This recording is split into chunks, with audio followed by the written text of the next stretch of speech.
to shred. Introducing LT Defense Tactical Gear, your ultimate solution for top-notch protection and performance in the field. Our armor bundles provide unmatched safety and comfort, while our battle belts and holsters ensure quick and easy access to your gear. Stay prepared for any situation with our high-quality medical supplies, designed to keep you ready for action at all times. Looking to enhance your skills? Our firearms training programs will take your proficiency to the next level. Trust LT Defense for all your tactical gear needs and gear up for success on the battlefield.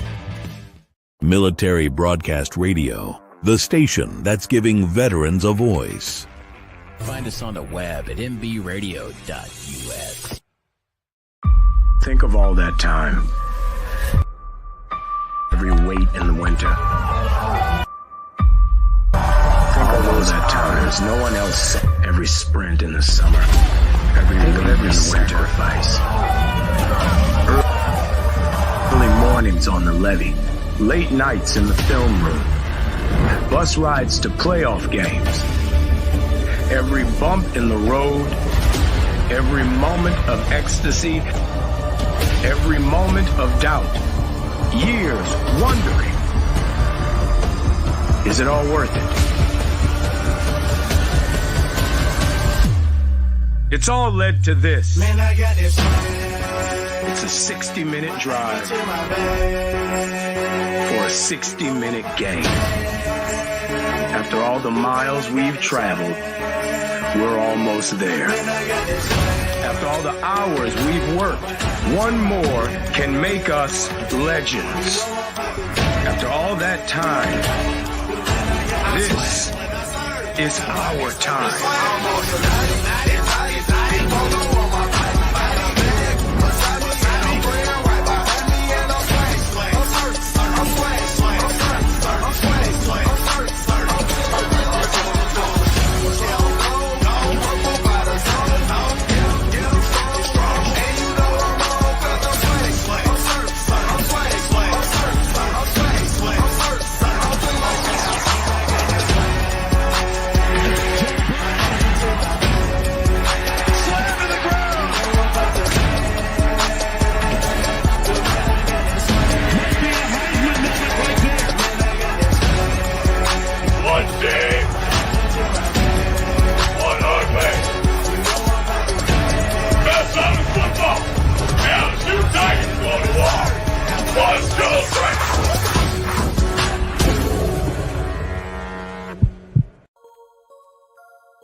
I'm going to say if they play just the amount of games as the NBA, with the amount of hype that they have, if they just put some primetime games on after the NBA season, they would be a profitable company.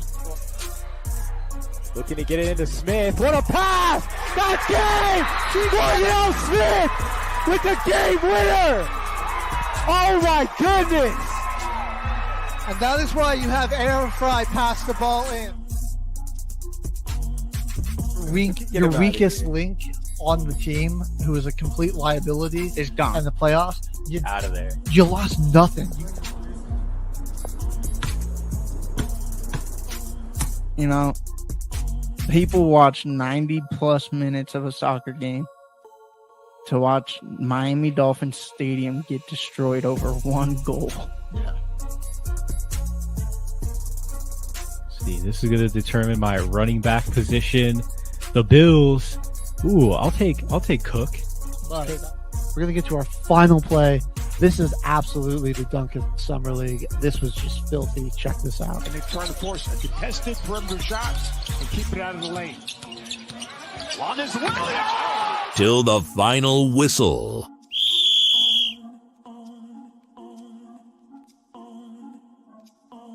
Military Broadcast Radio, the station that's giving veterans a voice. Find us on the web at mbradio.us.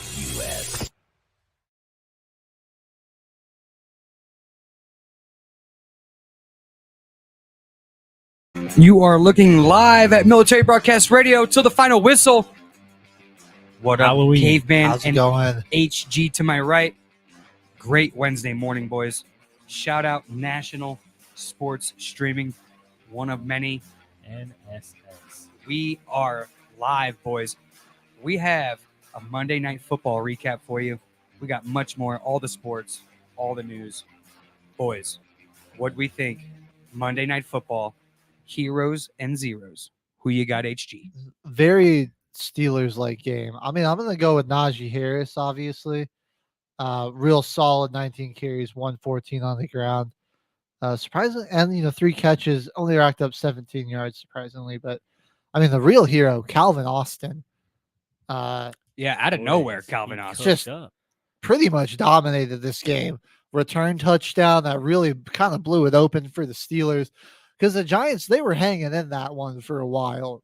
It was bad first half, I think, for both It teams. was sloppy first half. Sloppy first half. We had like, what was it, 3 touchdowns taken away due to the penalty? Yeah. It was like 9-9 or something Yeah. weird like that. at Two halftime. for the for the Steelers, 1 for the Giants.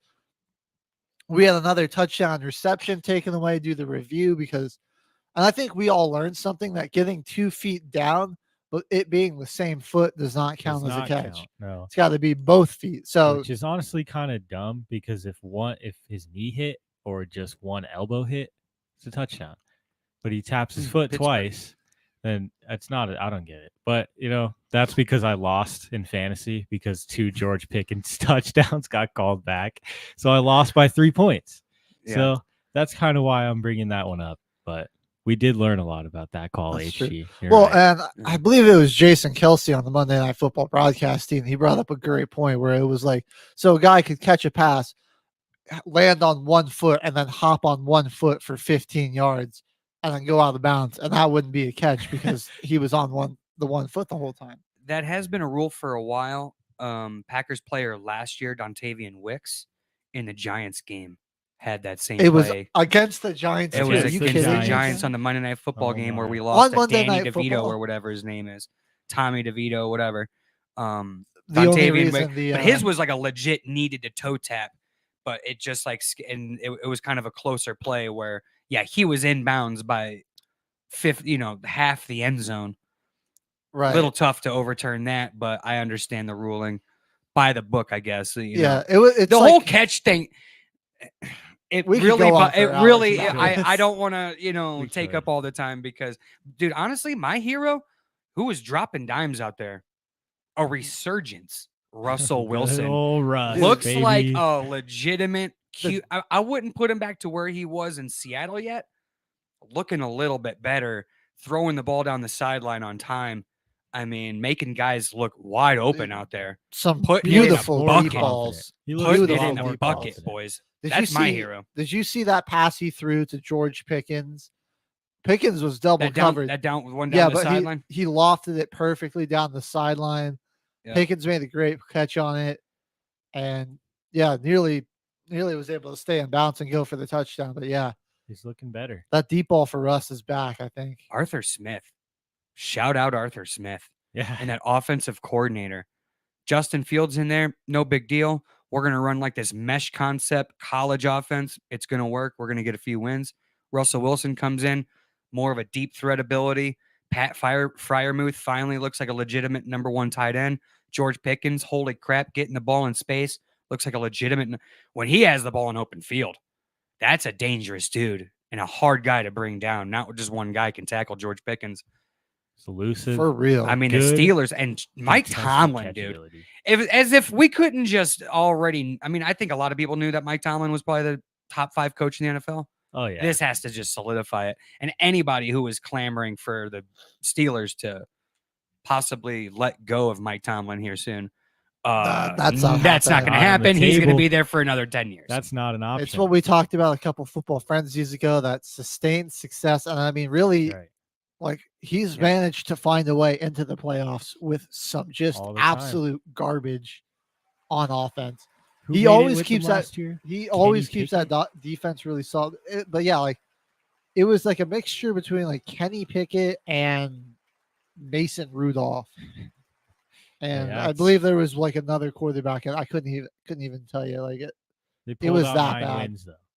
Yeah. 10 wins. They won 10 wins. 10. They were 10-7 last year. Yeah. Gosh, dude. And TJ Watt got injured. Yeah, like Watt missed 4 games, I think. Something like that, yeah. And still, he also still like managed to almost tie the NFL sack record too. And got hosed for defensive player of the year, if you ask me. Absolutely. Because if you watched him healthy, it wasn't even, I mean, I understand why, but wasn't even close. Wasn't even really a fight or a competition, really. Yeah. I know at one point it was like minus 11,000 odds for him to win DPOY middle of the year when he had like 7 sacks in a game almost. So, yeah. Who are some of your zeros? Zeros. Well, before we go to zeros, Dayball. I want to say I do have a hero I wanted to get. I want to say TJ Watt. Like, what are we doing in the NFL? He has to win Defensive Player of the Year if he stays healthy. Got to give it to him. Plays the whole season, man. I mean, this guy, I can't think of another defender I'd rather have right now than TJ Watt. Like, he is just the most dominant, disruptive guy out there.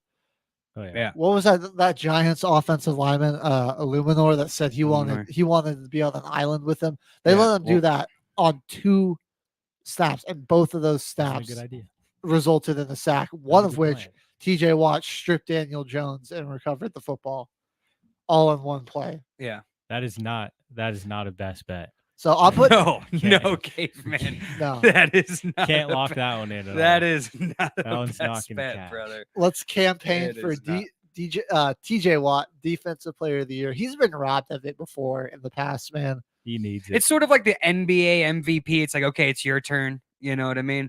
NFL MVP. Okay, you waited your turn. All right, next man up. You know. Yeah. My hero of the night in a loss, Tyron Tracy. 20 carries, 134 yards, and a touchdown. The run game for the Giants really, honestly, wasn't that bad. No, it wasn't. They were able and it was all him pretty much. Yeah. He rushed for 145 of the 157. It wasn't pretty much. It was all him. Yeah. It was all him. It was just him. Yeah. I mean, you're getting Singletary out of there. He's a rookie. Yeah. So you're able to just progress this guy. Yeah. Might have found your little replacement for Saquon. Exactly. Something that they can work with. Yeah. Shout out those Boilermakers. Yeah. Good running back there. Purdue. Good job. I like it. I'm looking for my little button because Mercury just nailed it. I love when you shout out the college after the player. Like that's right. Like memory bank stuff, dude. I love it. That's right. Big kudos. Free shout out of the segment goes to Mercury on that one. That's a great shout out for Heroes, Caveman. Yeah, that really is. It's going off. Team that lost, but still like a bright spot for him.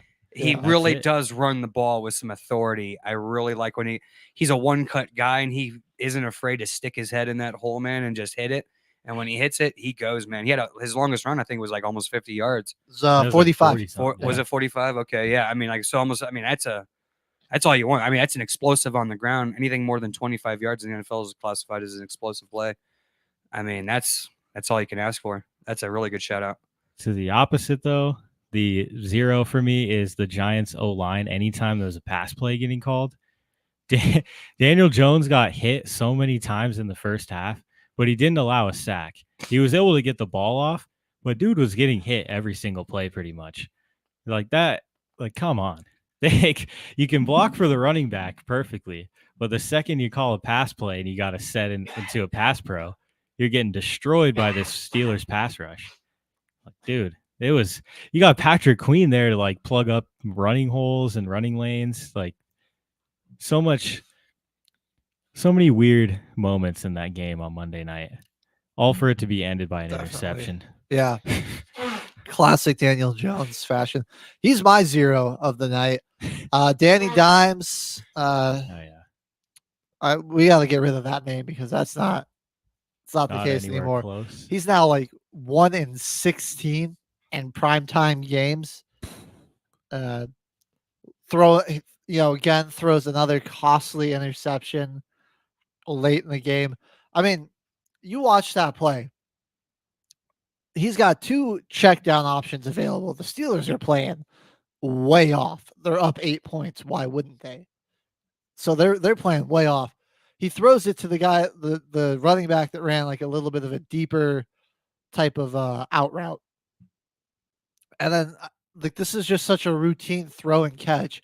And he sails it over the running back's head to 2 defenders that are just waiting there for it.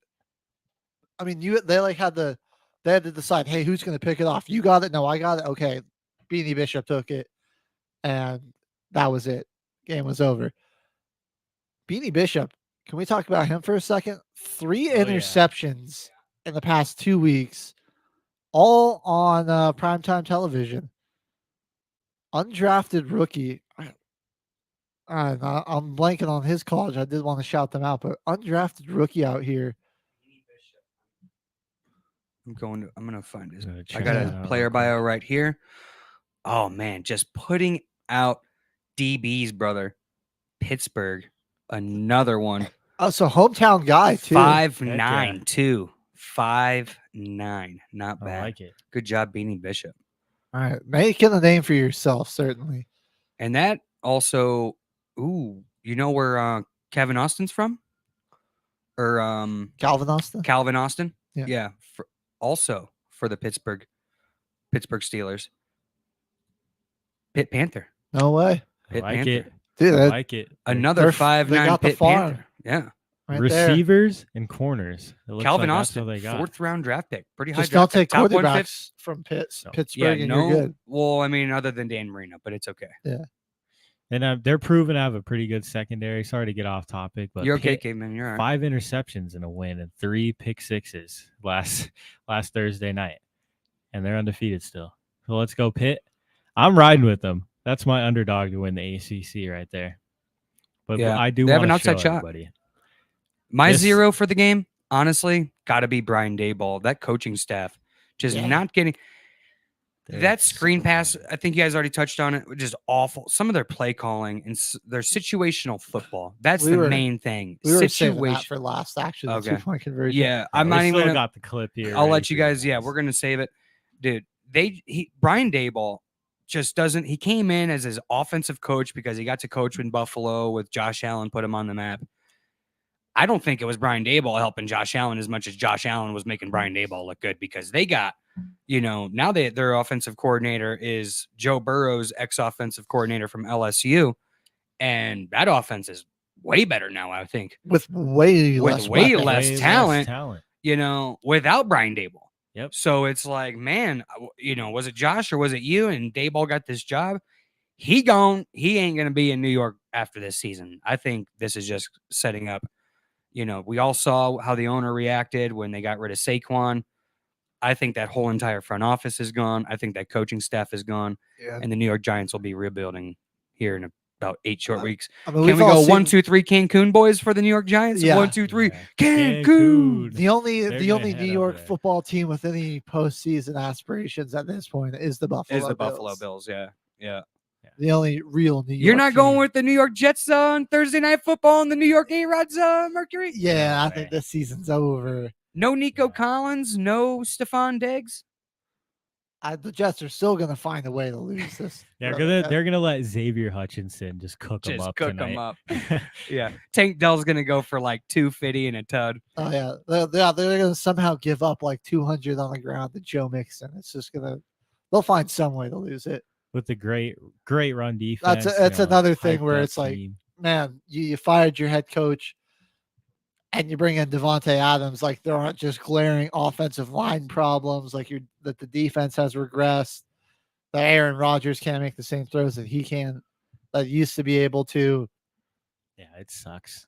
Jets fans are in shambles. It's like putting a Band-Aid over a bullet hole. It's not going to really do. It's not going to stop much. Not doing much. All right. Well, we did touch a little bit on this 2-point conversion attempt, but I think we got to roll the full clip and just let everybody see just how bad this was. Yeah, we got to show everybody, because this was. What are we doing, Giants? Just what atrocious. Are we doing? One is eligible. Here is a throw to Neighbors, and Highsmith came right through. Like, you got the look. You got the look you wanted. The Steelers had 3 guys over there, and the guy came walking in. He just walked up to the dude with the ball, like knocked it. Like, what are you guys doing? They would have got the 2-point conversion. Shades of Indianapolis Colts against the New England Patriots. Chuck Pagano, you are now free from the worst brother. play call in NFL history. NFL history. We got to go with this one because what We need to. I'm going to cannot- turn this on. I'm going to show it one more time for everybody out there. Just cannot fathom Just this. take a second and appreciate. Sit back with your coffee. It's early. It's early on the East Coast. You might be working, and if you are, take a look at this play. This is just absolutely brutal. And if we're going to be streaming, now in the East Coast, Giants fans, call into the show, boys. What's going on? 720-619-0627. What are we doing, Giants? What are we doing? One is eligible. Here is a throw to Neighbors, and Highsmith came right through. That's right. One of their best defenders, maybe put a hand on the guy. Right. Like that's, the dynamic duo there with TJ Watt. Like why are we not blocking this dude? What is happening? Yeah. What is happening, dude? Like, did you guys even practice this play like more than one time? Like how? No, they called it once. This was something they messed around at the end of practice. Like the morale was high at the end of practice. So they're just joking around, called this play. And that's how it came upon them. I don't even know what they're thinking. You know what I'm thinking? What happened is there was a few guys talking in Dayball's ears. They go by the name of Sal Volcano, Q, and Murr, and they told him, yeah, run them out, line them up in this formation. This is okay. Now snap the ball, and Yeah. now they're just dying laughing. It's Sal, there. Murr, Q, and Joe are in This- his ear. He's on a secret episode. It looks of like- Practical Jokers. Looks like week. Brian Dayball was tonight's out biggest Truth loser, Seeker. and this was his. No. This was his punishment. This was his punishment. You have to lose the game to the Steelers, and pretty easy winnable game because they were getting all the yards dude. they wanted in between the 20s. Yeah. Both teams in the first half. For real. They were Every moving the drive ball. stalled out 9-9 first half. If you weren't watching Game 3 of the World Series, like you were asleep. You got plenty of sleep there on Monday night if you were watching the Giants Steelers. God, dude, that game was so bad. It just shows the big difference between the Steelers and the Giants. Good teams find ways to win even when things don't go Yeah. well, even when it gets sloppy. Bad teams will fall apart, and Just they'll find crumble. ways to lose games that Just they have a crumble. shot in. All right, well, that's the Monday night recap. Just absolutely terrible out of the New York Giants. Yes. Steelers beat the Giants. Yeah. I've actually, now that Monday Night Football's done, I did put together like my top 14 power rankings Here we go. right here. So I'm gonna give these out real quick. Let me know what your guys' thoughts are on them. I will say 8, 9, and 10. I kind of could all really be interchangeable at any position there. It was really tough for me that was probably the toughest 3 for me to decide out. But at number 1, I'm just going with the Chiefs. I mean, right now they haven't lost. Nobody's found a way to beat them. I know they don't look that good on paper, but they're 7-0. Undefeated. Yeah. I mean, when you're doing power rankings, you kind of got to put the team with the best record up there. At number 2, I'm going with the Detroit Lions. They look like so complete on all sides of the ball. I mean, you see they're just messing around against bad teams. Yeah, having playing with their food. hundreds of return yards, and your quarterback doesn't even throw for. Your quarterback doesn't even throw for 100 yards. Yeah, 85, right? Yeah. In a game you win by 38, and Oh my God. and he throws 3 touchdowns still. That was just a massacre. Yeah. This is a home game for them. I'm sure probably some Lions fans left that one early. Exactly. So that just shows a lot of power there. At number 3, I'm putting in the Pittsburgh Steelers right here. Okay. That defense is so dominant. And I mean, you saw Bobby Okereke forces Russell Wilson to fumble. No big deal. TJ Watt's just going to go out there, get the strip sack, get you the ball back. You're going to have to force the Giants to burn all their timeouts and drive the length of the field with no timeouts. And then that forces Daniel Jones throws a bad ball. You intercept it, game over. You win it off your defense. And hey, really, we were saying that passing ability of Russ is looking like it's coming back. They got something working for him, right? He was throwing some beautiful balls. They can just run it down your throat, control the clock. That's a tough team to beat. Number 4, We got Jimmy's Green Bay Packers. There we go. Another team. Top 5. Oh, Jimmy's having some mic issues right now. But another team that, when it gets sloppy and they don't play a perfect game, they find a way to win. And that's just I think one of the most important things with a good team is get it done. Yeah, you got to get it done. I mean, stuff goes haywire all the time. Yeah, nobody's perfect. Oh, and yeah. This league is no short of having an insane upset just on a random week 8 game when you're playing against the terrible Jaguars. They were able to stop it. Stop the bad luck. Sometimes you got to make the plan, execute the plan, have the plan go the crap, throw the plan away, and just on the fly. Oh, there it is. The plan is garbage. Thanks, Jimmy. Got our iPad. That's something the Packers do. Again, another defense that's playing really well, and their ability to just generate takeaways is huge. Leading the league in takeaways. Xavier McKinney, man. There we go. Charles boys. Woodson 2.0. Just crazy. My 5th ranked team, the Buffalo Bills.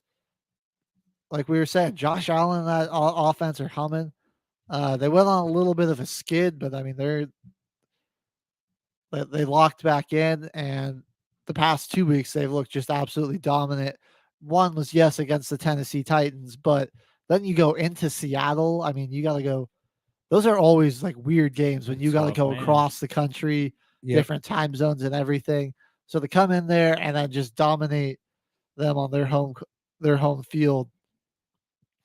And I mean, they're running away with that division now. There's really not a whole lot of threat of anyone catching them. Remember your prediction on who was going to win that division, HG? It was Buffalo. It was Buffalo. And you said that Josh Allen was going to turn up with these crappy receivers. And you know who I picked? Right, the New York Jets. The freaking New York A-Rods, dude. I also picked the A-Rods. I'm an idiot. I also picked them. I thought they would at least because it's garbage. Yeah. I did have there we go. The Bills winning, but I thought the Jets and Dolphins were each going to have like 10 wins and be right there with them, Yeah.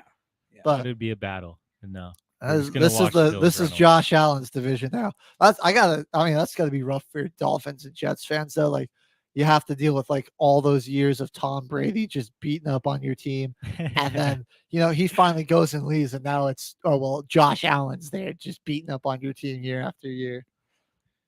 That kind of be a funny way to lead into our meme of the week. The Jets lost to the Patriots over the weekend and created a really hilarious stat line. Let's roll the clip real quick. The Jets lost the game is impossible to lose. To put that into context, okay? Because it's impossible to lose this game. Yeah. You score 20-plus points. You don't turn the football over. You allow less than 250 yards of offense. In the course of the history of the NFL, teams that do that, score 20, don't turn it over, give up less than 250 points, are 750 and 1. That one was the Jets' loss. It's impossible to have a box score that they did and lose that game.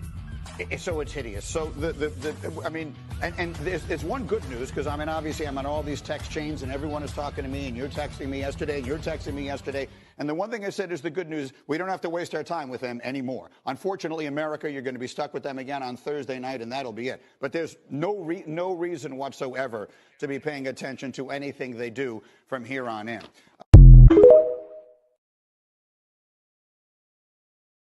Leading by 750 and 1. And 1. The only team to ever do that. God, dude. The New York A-Rods, baby. Yeah. You can, awful. Yeah, that's the Buffalo Bills division for the next. Yeah. Unless obviously something happens, injuries, you don't want to, That's just all-time levels of dysfunctionality. I know, dude. Yeah. And the best part of their team was the friggin' defense. We talked about it before. You got rid of your defensive coach. He's the best part of your team. And now your defense stinks. Robert Sala's won a game more recently than the New York Jets have. We said it in the group text. I'm like, hey, start building the statue now. That guy's going to get another coaching job.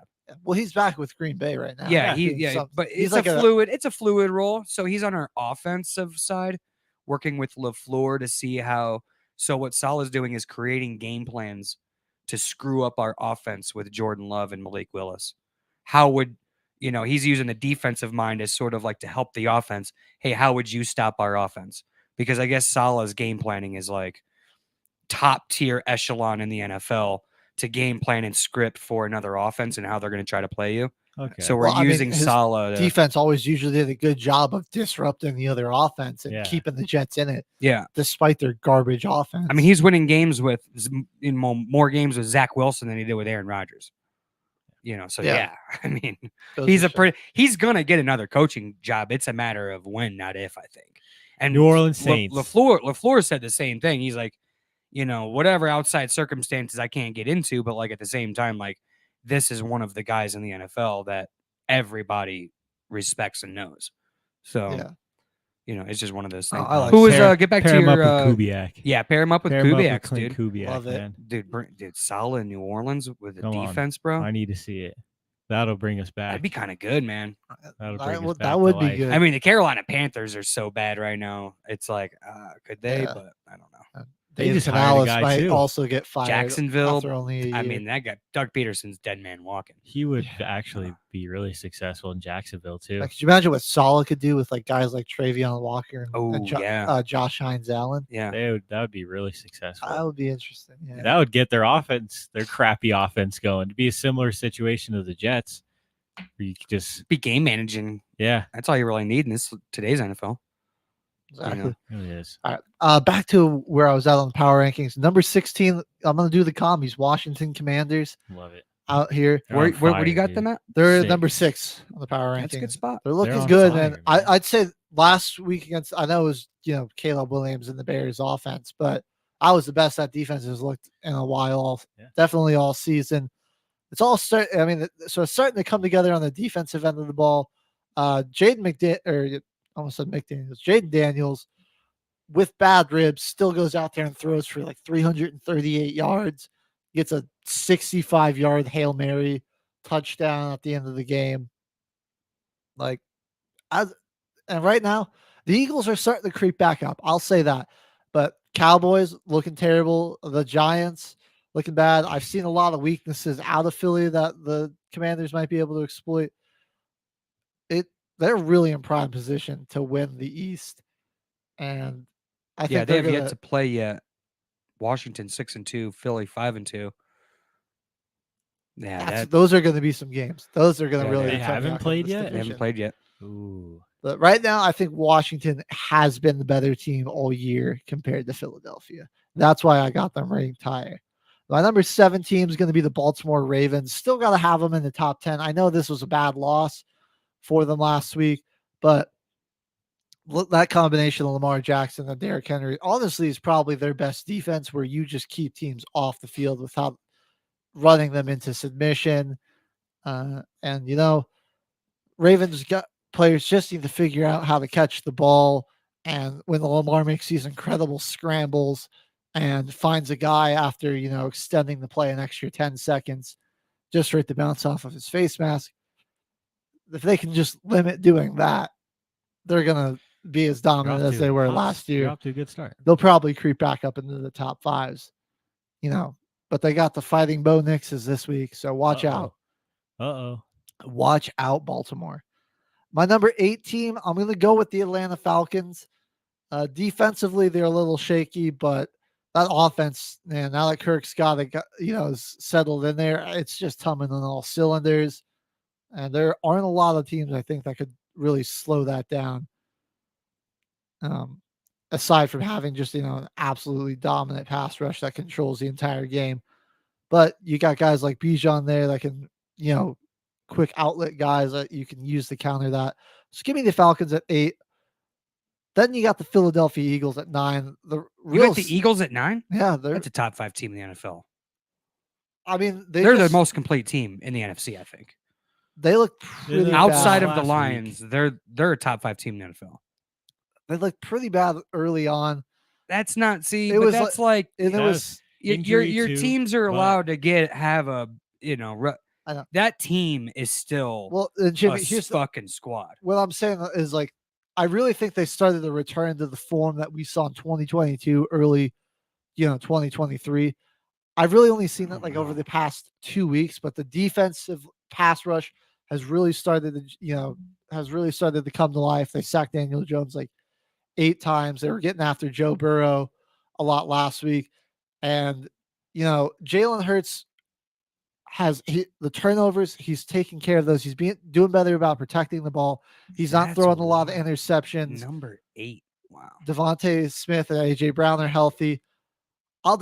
Right now, I think it's a safe spot to put them at 9, but they're really starting to put it all together and return to that Super Bowl run that they went on. I don't even have Philly over my team.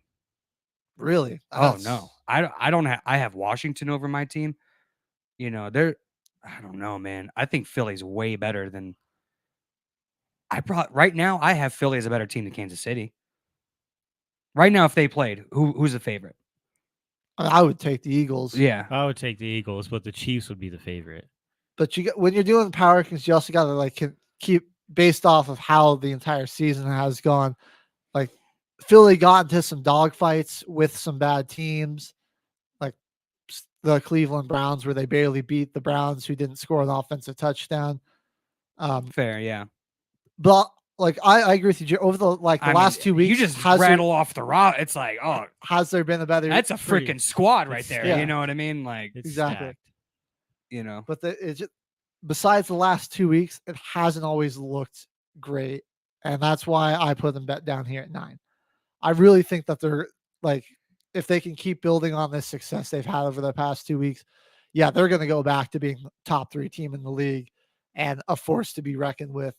And then the Commanders might need to get scared. Below the Eagles, I do have the Texans.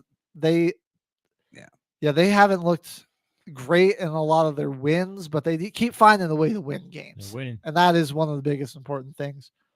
But we've seen, against good teams is when they kind of fall apart. They did beat the Bills, who I do have above them. But again, barely surviving. You think against San the Francisco is Colts. better than the Eagles right now? Oh, definitely not. No. I'm just asking. I'm just asking. They're Caveman's looking at me like I'm a psychopath. They're I'm just drastically asking. worse without without CMC. Yeah, no, that's they hurt need him him so back. bad, dude. Because some people still have, you know what I mean? Like that. I think that's a fair question. Where I'm like, all right, it's kind of fair. Yeah. Some people are like, it's the 49ers. It's the 49ers. You know what I mean? But that's not the same team. Right Yeah, now, no. Yeah, it's very clear. Christian McCaffrey And just Brandon makes a world Ayuk's of injured. difference. That's gonna play long-term dividends for that team. I think. Hey guys, you're gonna love my number 11 team. Give me the Denver Broncos. We're going baby. way down there at number 11. I really only like top 5. I don't even really do top 5. I did top 14 because I'm just thinking people that are in the playoffs. Looking for some although I don't know, teams in the hunt. I didn't exactly even it out, but that The doesn't Denver matter. Broncos. But playoffs? I mean, possibly. I mean, that maybe defense can keep you. I think you're going to give yourself a shot at the end of the year to win a game or two. I think the opportunity is going to be there. Winning these now and being above 500 right now is what's gonna get you guys over later. Because I mean, no. Because I mean, you're not really going to be competing with the Chargers or the Raiders to try and get in. So it's really just based on the out of division tiebreakers that you do end up getting. And you got to take care of you got to take care of the wins. Colts that are beatable. You got to take care of. I mean, I would say Vegas Raiders. We might need to be worried about the Chargers because I do have them at the number 12 team. They have the number 1 scoring defense in the league. I feel like people are sleeping on how good their defense is. They're top 5, statistically, in a lot of the major categories. It just hasn't always been flashy, but they're always in every game. They're not giving up a ton of points. They run the ball really well. Lad McConkey's starting to emerge. Maybe they make a trade for a wide receiver too to just give Herbert. I kind of thought another weapon. I thought they'd be in on Deontay Johnson, man. I don't mean to cut you. Yeah, I thought I heard rumblings on Twitter. Yep. And I thought that because they mentioned it on McAfee last week. I got 2 wide receivers here that I think could be traded that are on bad teams. Deontay Johnson's one of them. The Bengals might ship off T. Higgins. This season's starting to get away from you. Interesting. I mean, you got the trade deadline's coming up really soon. When is that? It's end of this week. End of this week. Yeah. End of this week. So I mean, you got to make some decisions. Thursday. I think actually tomorrow, honestly, at 4:00. Yeah. Oh yeah, because it's end of October. It's end of October. Yeah. It's always Halloween at 4 or whatever. Like the last week before the new week begins. You know what I mean? So yeah. I mean, it's time to make a decision. Where'd you have Detroit, brother? I didn't hear you. I'm sorry. Number 2. Also number 2. Yeah, I got them top 4 for sure. So Broncos 11, Chargers are 12. And I'll just real quickly do my 13 and 14. We got the Minnesota Vikings. Wow. They've lost a couple games. I know they went on a bit of a skid, but still. November 5th. Oh, November 5th is the trade deadline. Yep. Shout out Caveman on that. Same as so day, so we still have a couple. We still have, next week. Next week is that a Thursday? It's a Tuesday. It's a Tuesday. Okay, yeah. All right. Election day. No, that's just. I mean, election day. Gosh. Well, at least we'll save that for a different. Yeah. We are military broadcast radio, but we are not political here until the final whistle. We got the Minnesota Vikings at 13. I did put the San Francisco 49ers at 14. Wow. What a fall from grace for the Vikings and the Niners. Yeah, I mean, maybe just a couple weeks ago. I'm sorry, Mercury. Those teams are better than the Denver Broncos, bud. I don't know if they'd beat the Broncos. I think the Minnesota Vikings are better than the Denver Broncos. I don't know. Jordan, JJ, I don't know. I kind of have where you're putting them losing their left tackle is huge for the Vikings, and we're going to see how that pays off. Christian Darrisaw, he's a dog. You know, now he's out for the year. That's going to affect, obviously Sam Darnold. If he's under pressure, he's going to give you the football. It's just what's going to happen. So I understand. I don't know, man. Right now, I gotta have the Vikings over. Maybe it's NFC North bias. I don't know. I think this is the best division of football. I think the NFC North. So the Minnesota Vikings, I don't know. I probably have them over the Denver Broncos right now. But I'm not mad where you had Denver Broncos, though. My top 10, all Saints. So I respect where you're putting them there. In the top. Not in the top 10, but you got them at your 11. Yeah. Well, I got the Packers at 8. So, I mean, I don't know. I still think the Packers are better than that. I know they haven't, looked great, but they keep, even a lot of things have gone wrong. Like, your quarterback's gotten hurt multiple times. He's, played through injuries. You've had games where you've been real sloppy. He's turned the ball over multiple times. Yeah. And you're still 6-2. And our run defense is about as suspect as there is. And yet, despite all of that, you're managing to be 6-2 right up there with the Detroit Lions. That's the reason I've got them in the top 5. Yeah. And I think, when you compare them to a lot of teams, there's just not a lot of teams I feel confident could beat them, just based off of pure talent level. Those are the power rankings. You can still get the Packers at 15-1 to win the Super Bowl. Let me know if I'm crazy. Let me know if I'm insane. You are insane, Mercury, but we support it on Military Broadcast Radio. We've been going for a while. I think it's time we go to a little quick break. When we come back, you almost said it. World Series, Jimmy. We got to talk about that. Do the Dodgers close it out tonight? Can the Yankees stay alive? Find out when we come back on Till the Final Whistle, Military Broadcast Radio.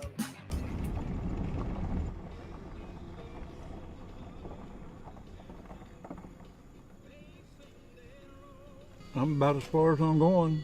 Welcome home. I'm sure your family and all your friends are going to be glad to see you. Thank you, sir.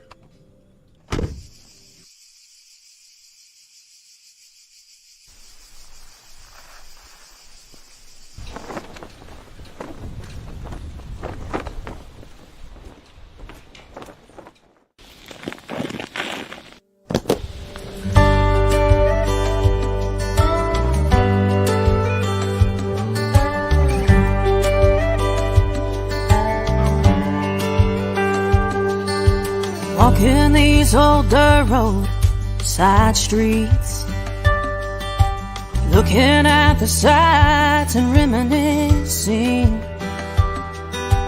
wondering what's changed since I've been gone. I'm coming home.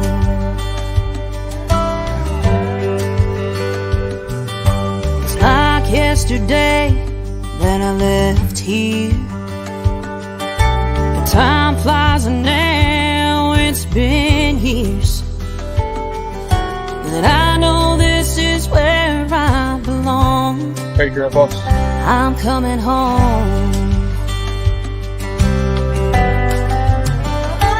Coming home to the family, friends and the memories, the ones I love and the ones I regret. Coming back to me.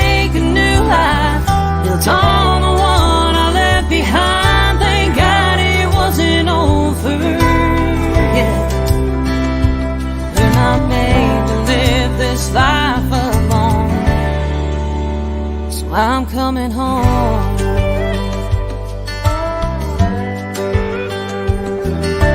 Fear almost stopped me from returning.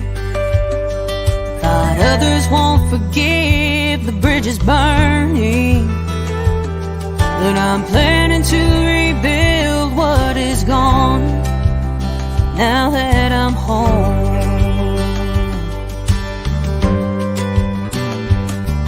And I know it won't be the same that it was, but that's okay, 'cause I will always love this place and the ones who call it home.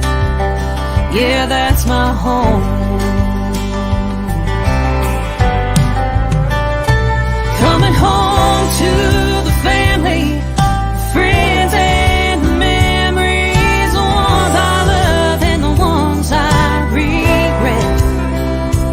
Coming back to make a new life, built on the one I left behind. Thank God it wasn't over yet. When I made to live this life alone, so I'm coming home.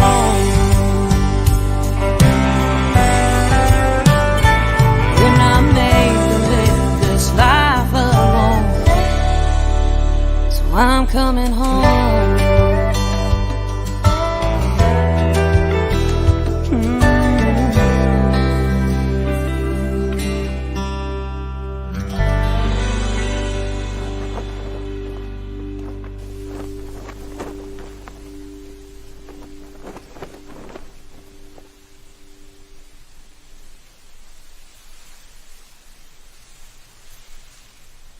Military Broadcast Radio, the station that's giving veterans a voice. Find us on the web at mbradio.us.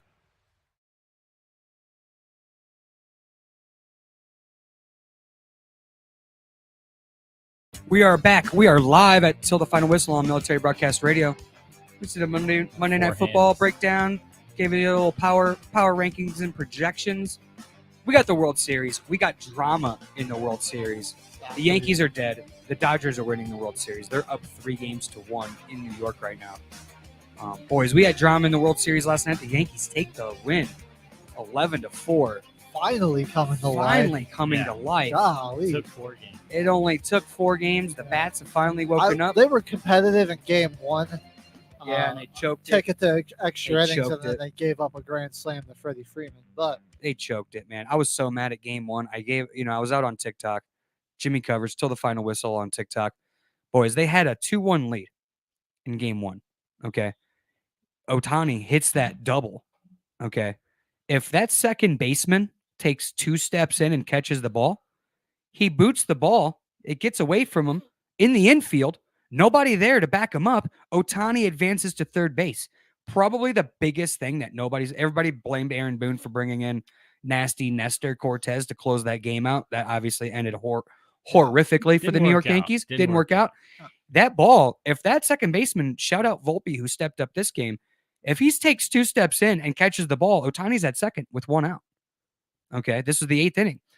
Very next batter, Betts flies out to center field. That advances Ohtani from third base to home to tie the game 2-2. If that runner doesn't advance off that booted ball, if you catch that ball, he doesn't advance to third base. He's standing at third with 2 outs, and the next batter up, Freeman, strikes out. Or no, he flies out to left. Ends the inning. You would have ended the inning, him stranding Ohtani at third, and you would have been going into the last inning 2-1 with the lead, with your original closer still pitching in the game. He pitched the 8th inning. They didn't make the change. Wouldn't have even needed it. He only came in because it was extras. Where he got freaking, shout out Freddie Freeman, probably World Series MVP Freddie Freeman. He comes back in, sayonara. So absolutely, baseball is so basic that the average fan out there, go back and look at game 1. That is a turning point. And it's only game 1. The winner of game 1 in the World Series doesn't mean that you're going to win the World Series.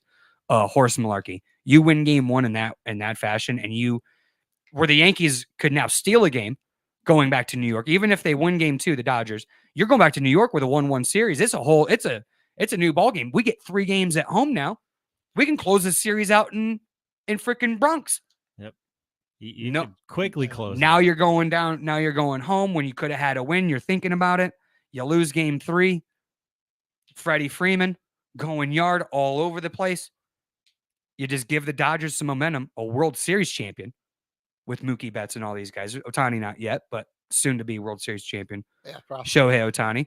Most You know, likely. unless like one of these like crazy comebacks happen, like the Has the you know team Red ever Sox come and the back from Yankees. down 3-0 in The Red Sox World came Series? back down 0-3 on the Yankees in 2004.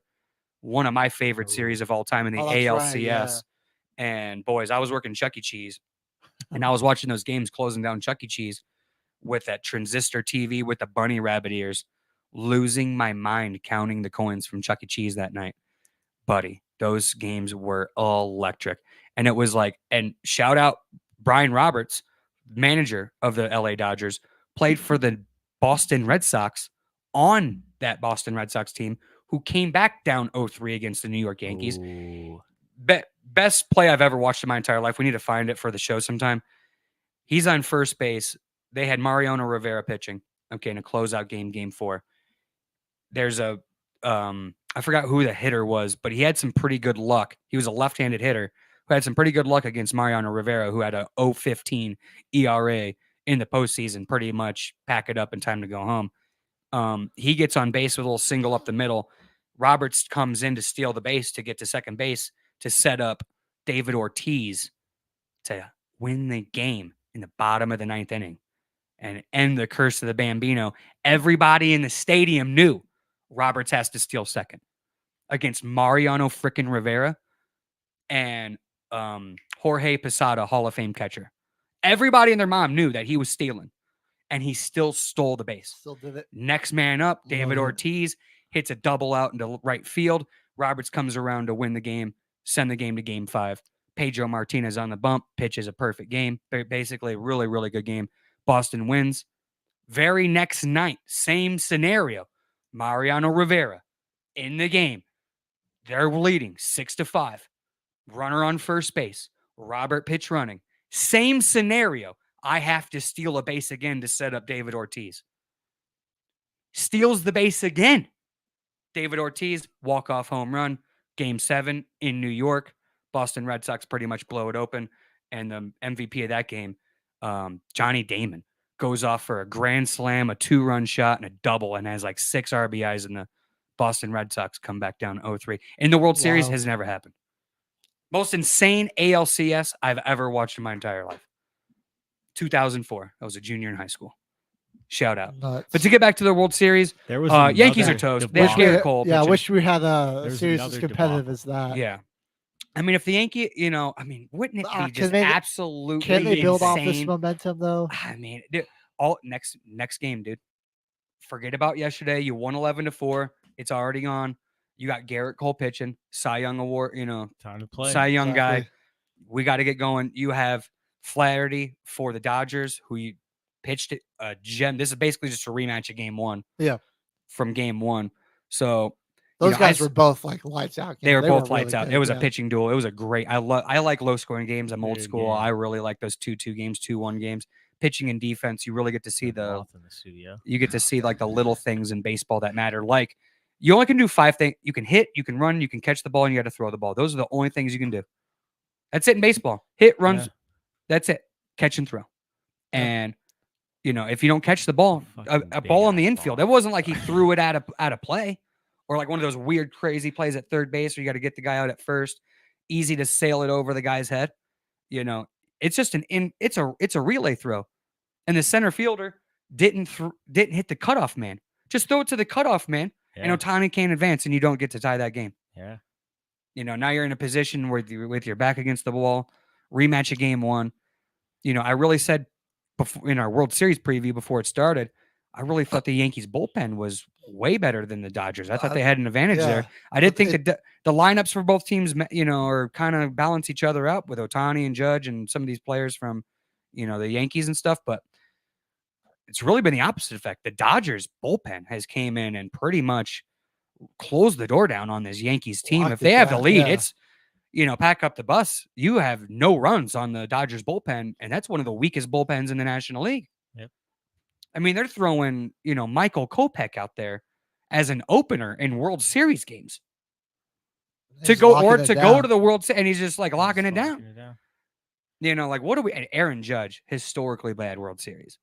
Yeah, you get all that money. Bad playoffs. Bad play. Yeah, I He mean, hasn't really done anything, man. it's Volpe had a home, grand slam last night that pretty much brought the Yankees fans to their feet. I know we have. We're gonna touch on this in a second. Yeah, this is just another New York debacle Yankees fans. in, Yankees games fans, you don't deserve to win because of this play right here. What are we? This is Bush League bull crap. East Coast or North or National Sports Streaming. Shout out. NSS. Probably NSS. Shout out NSS. You guys probably got a crap ton of Yankees fans out there. A crap ton. Calling to the show. Does this what are we talking about, Yankees fans? We need to watch this. This is absolutely like one of the worst things I've ever watched in baseball. You're gonna ruin it. That's the best part of a baseball game, the fan interaction with the players. You're gonna ruin that now by doing this Bush League bull crap. We're gonna watch the World this Series in the too. World Series. Like this is the most televised game. Like This everybody's isn't even watching. the only it. thing. This isn't even the only thing. Let's play that clip because there's one more thing that the Yankees are doing that is just completely screwing them out of this World Series. Let's play this first clip though. Right by Torres, Betts in the corner. Does he have room? Fights with the fan. And they're going to say that it's an out and fan interference. So an out, one gone in this first. And yeah, Betts has that ball in his glove, and this fan literally tries to take his glove off. Pries the ball out of there. A for effort. Well, he won't be watching the game much longer. Wow, he might. Just from a TV, going to be watching on the TV. He's watching from somewhere else.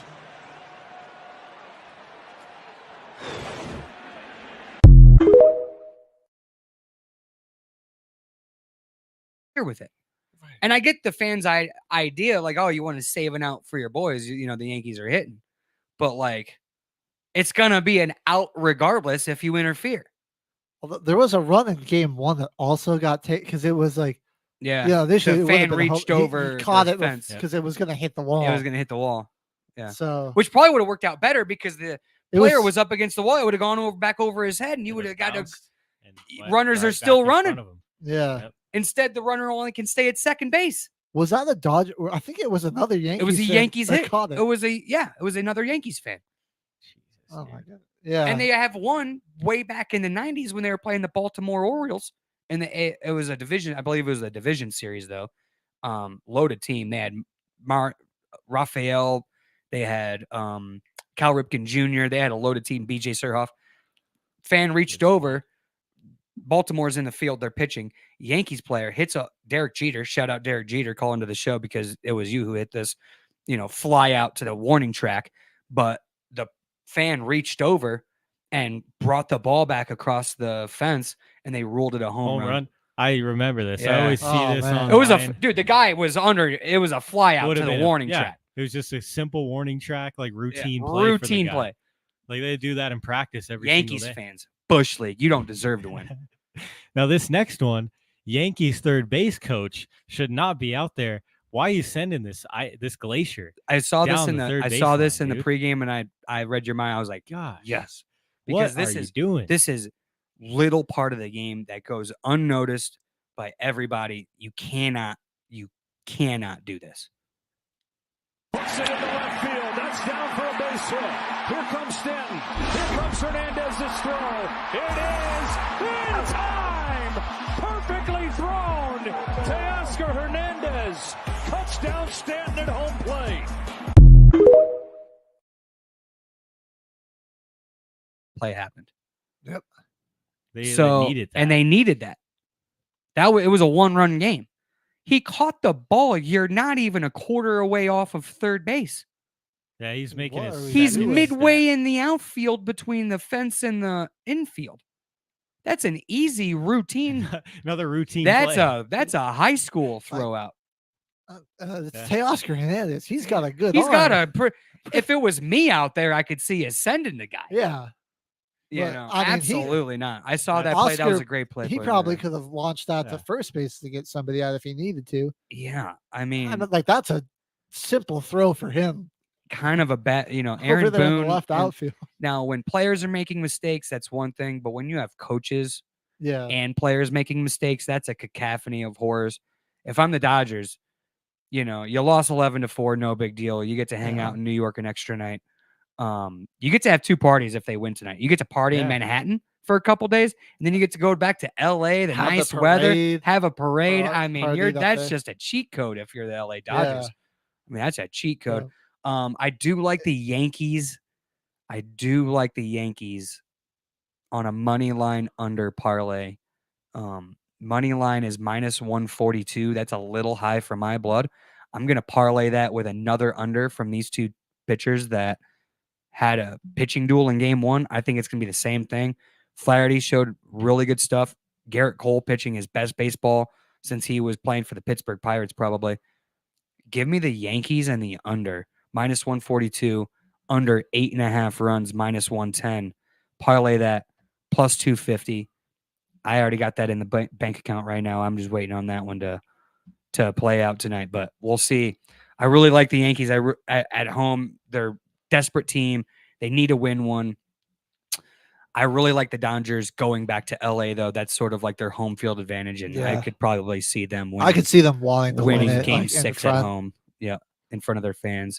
Because I think you see that sometimes in these championship series where like it comes out and it's like, oh, one team is like just starting to dominate, where it's like they might not even they're kind of playing like with house money when they have a huge lead, and they're like, all right, we'll come home and take advantage of it. Because I saw this in the NBA Finals where it's like the Celtics are up 3-0, and then in Game 4 they came out so lackluster and lackadaisical. They just weren't doing anything. They got blown out, and then they go back home to Boston, and then they just immediately turn back into that dominant team, and then just beat the crap out of the Mavs. And you're like, okay, so y'all just wanted to go home and win it in your home court. Yeah. He just wanted to get paid for an extra game, I guess. Basically, yeah. Get that extra playoff check. Yeah. So I could see why the and it was the anniversary. They won the. It was the true, same date as the Kevin Garnett. So I mean, yeah, it's true though. I think they're probably going to go back. And this game only hits the over in like the last 2 innings of the game. If it does reach over the 8.5, it'll be the last 2 innings. Don't jinx me, Cave. If if the closing pitchers suck. Then I need like a Yankees 3-2 victory. That'd be optimal. That's still a good game to watch, though. It'd be a great game to watch. Yeah. Oh, definitely. Yeah. Definitely. Two pitchers go at it. Oh, so this World Series is more popular because the Dodgers and the Yankees. I think the World Series last year, the game play out, every game was so tight. Yeah. And everybody was in it. I don't know. I really like Game 1 was really close. Yeah. Obviously went to extra innings. But games 2 and 3 really felt like the Dodgers were kind of in the driver's seat that entire time. Yeah. And then like game 4, it looked like it was going to be more of the same. The Dodgers got up to a big 4-0 lead, but then obviously the Yankees went on that insane scoring run, so it was still a good game, but yeah, just disappointing where it's like, there really has only been one real competitive game all the way through. Like I wouldn't even say game 4 was really competitive. It was just like massive swings where it was like went to the Dodgers and then it swung back down to the Yankees, like it. Yeah, because like in the 5th I wouldn't say that was necessarily competitive. I just say one team started in control, they lost control and gave up control to the other team. Like in the 5th inning, the Dodgers almost pulled it back. They had 2 like pretty close bang plays on first base where like they almost had a throw out, but they after further review the guy made it there. Yep. And they scored 2 runs off of that, made it a 1-run game. It's 4-5. You kind of silenced the crowd after the grand slam. Get yourself back into it, and they lost all of their defense from then on, and they couldn't get anything going batting. Ohtani got caught swinging on like a low little changeup, struck out in the 7th, and it was just out from there. It was out to lunch. Sometimes when the wheels fall off and you got a big series like that, it's easy to pack up the bubble gum early and all right, let's just we'll see. How are you feeling about the Ohtani shoulder injury? Yeah, there's a possibility of a huge comeback just because of that. Just because of that, that's a big piece out of their lineup. He did not missing. look that good. He did not look good. He was late on everything. He was late on everything. I mean, does that pay dividends next year with him pitching? I mean, that's already. I mean, you're basically paying the guy $1 billion. Yeah. So, I mean, I don't know. You got to be worried about because they said that next year he was going to go back to playing, both ways that like he did for the Anaheim Angels. So it's just one of those things that what kind of they might have to reassess that. Yeah. And honestly, I still think what you said earlier in the year where you were like, I mean, I really can't see them having him pitch that much during the regular season, especially if they can win. Like if they were able to win this many games without I think they kind of need him. But if they were able to win this many games without him pitching last year, do you really risk? I mean, they might still have him pitch some, but do you risk, all that wear and tear on his arm, or do you try to save it more for the postseason? I guess that just depends on what they do this offseason, bringing in, because Clayton Kershaw is left off the postseason roster altogether. It's obviously a Hall of Fame level pitcher for you that's missing.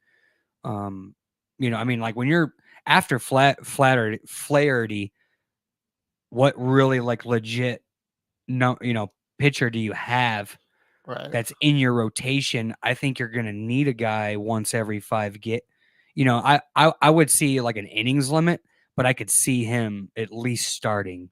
Exactly. Man, I mean, we've been talking crap about the Dodgers pitchers, but I mean, look, they've gone this far. I know. So and that was my thing by going in the preview. I also mentioned it to Caveman earlier. I was like, hey, I called out the Yankees bullpen probably being better than the Dodgers bullpen, and it's not even close right now. Dodgers pitching way better than the New York Yankees pitching, I think, overall. Well, and I remember before the postseason even started, that was what we were all on about, what was going to be the Dodgers' Achilles heels. It was their pitching. Yeah. One of the worst bullpens in the National League. Yeah. And they've closed the door. I don't think their bullpens get other than yesterday, obviously, but going into the games where they had the lead, their bullpen's been locked down. Their bullpen hasn't blown any lead. Exactly. So Yamamoto, he's a rookie, right? Or he's a rookie. Player. Yeah. I think he's kind of nice. I think he started next year. Next year is going to be his year. I think. Yeah. Coming across. I mean, he has a. I think I saw was I got it right here. He has a 6.1 ERA right now. Okay. So, but he has a lot of strikeouts. Yeah, I think he's definitely dangerous. He could definitely develop him. So he's got the heater. He's got he's got that screwball too. Yeah. That thing is insane. Yeah, if he's allowing that many home runs and he's giving you heat.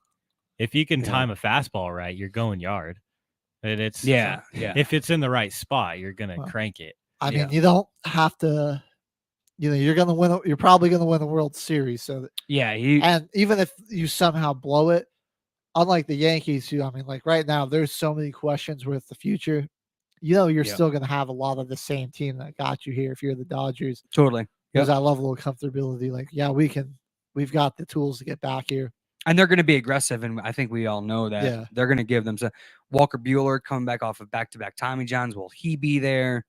Gavin Stone got injured. He's going to be back next season. So we'll see. Gavin Stone. Yeah, he got injured. Yeah, right at the end of the year, man. That's the crazy part about the Dodgers too. Is they haven't even been healthy for the postseason. Then they're still going to probably win the World Series. Yeah, their stars are healthy. Everyone else is fading in and out.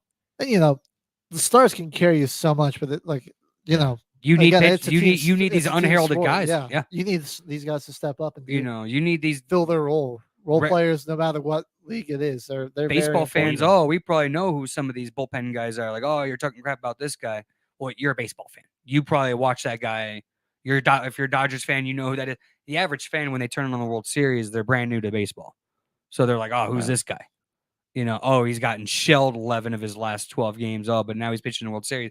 Different game. He comes in, shuts the door down, and it's like, oh, okay, this guy's only throwing 100 miles an hour. It's like Velpe or whatever his name is No, he's a pitcher for the Dodgers. It's close to Volpe. It's something interesting like that with his and he's absolutely awesome to watch, man. I mean, this guy's just pitching. You say he's one of the closers for the Dodgers? He's like one of the bullpen guys. Yeah, he's either a closer or the setup guy for the closer. Gotcha. Well, let me see if I can find that here. Oh, Vesia. You talking about Alex Vesia. Vesia? Yeah, dude, he's coming in. He's had some big too. moments this postseason too, man. I'm like, he closed the door down in game one when the Yankees had a couple guys on. He came in with his freaking 102 mile an hour smoke, and that curveball was making Aaron Judge look like a peewee player out there. I was like, oh my gosh. And I never even heard of this guy. I've been watching baseball all season. I'm like, oh, this dude, he had a 4.5 ERA. He had like 15 blown, it wasn't not a really good win-loss record either. I think he's like 3-2. And he's like pitched like a lot of innings. So his innings pitched is very high. And I'm like, okay, well, he's kind of susceptible giving up his walks, hits, and innings pitched, his whip, pretty high for a bullpen guy. So I'm like, okay, well, Yankees can get some guys on. Aaron Judge coming up to bat, Giancarlo Stanton, some of these other dudes. Like, oh man, and just nothing going for the Yankees lineup, man. So they got their back against the wall. We'll see if they can get back into it. It's going to be an interesting. Last night. They kind of look good. Yeah, I mean, you get a grand slam, the wheels kind of fall off. It's just one of those things in baseball. Yeah. Move on to the next game. Well, must win tonight though. Must win tonight. Every game's must win from this point out for sure. For both teams, I think, because if you get, is it? You definitely don't want to if you're the Dodgers, you don't. Now you lose again tonight. You see Ohtani's injured. What if he strikes out 3 times? Oh, you start thinking. You're thinking and not playing baseball. That's a dangerous scenario. You don't want to get. You don't. Yeah, you do not. I don't think you want to go back to LA after Game 6 and having to be playing a Game 7. Oh yeah, I wouldn't want that. I mean, you got Aaron Judge, Giancarlo Stanton. I don't know, and then you have Anthony Rizzo, who's been there and done that. He's going to play fearless. We know that. He's not a good hitter in the regular season. Anthony Rizzo, a lot of RBIs, not very much a average type hitter in the postseason. That's a dangerous player because he's been there and done that. And this is a World Series champion, so he's not going to go down. You just can't throw, something and just hang a curveball to Anthony Rizzo. He's going to take a yard. So I don't think the Dodgers want to just close it out tonight, Dodgers. I'll just say that. Close it out tonight. Yeah, they need to win it. I'm another pitching battle, though, between Flaherty and Cole coming back. So, yep. So we're going to keep an eye on that. When we come back from break here in a minute, we're going to touch on the college basketball boys starting up soon. Oh, yeah. We're going to get into some futures. We're going to see who we're going to touch on some national championship odds. We're going to touch on the early NBA season. Still an early season. Yeah, boys. very early. Very early. We got 82 games. It's very early in the NHL. So we got some NBA, college basketball, some hockey coming up for you next on Military Broadcast Radio. Until the final whistle. What do you say, boys? Yankees come back or the Dodgers close it out? I think the Dodgers hold on. Dodgers close it out. Let us know what you think in the comments or call in 720-619-0627. We'll be right back.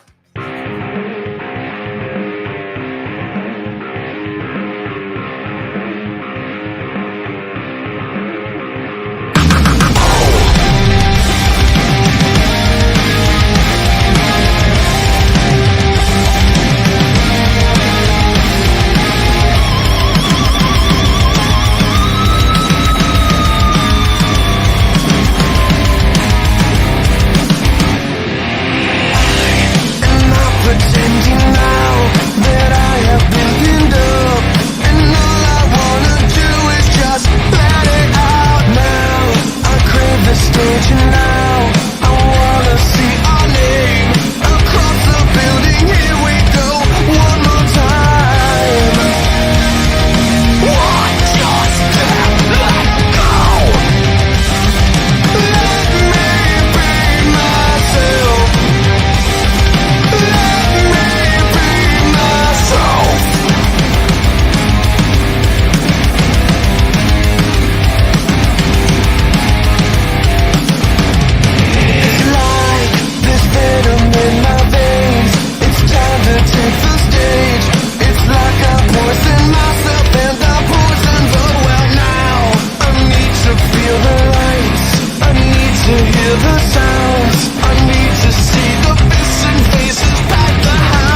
Military Broadcast Radio, the station that's giving veterans a voice. Find us on the web at mbradio.us.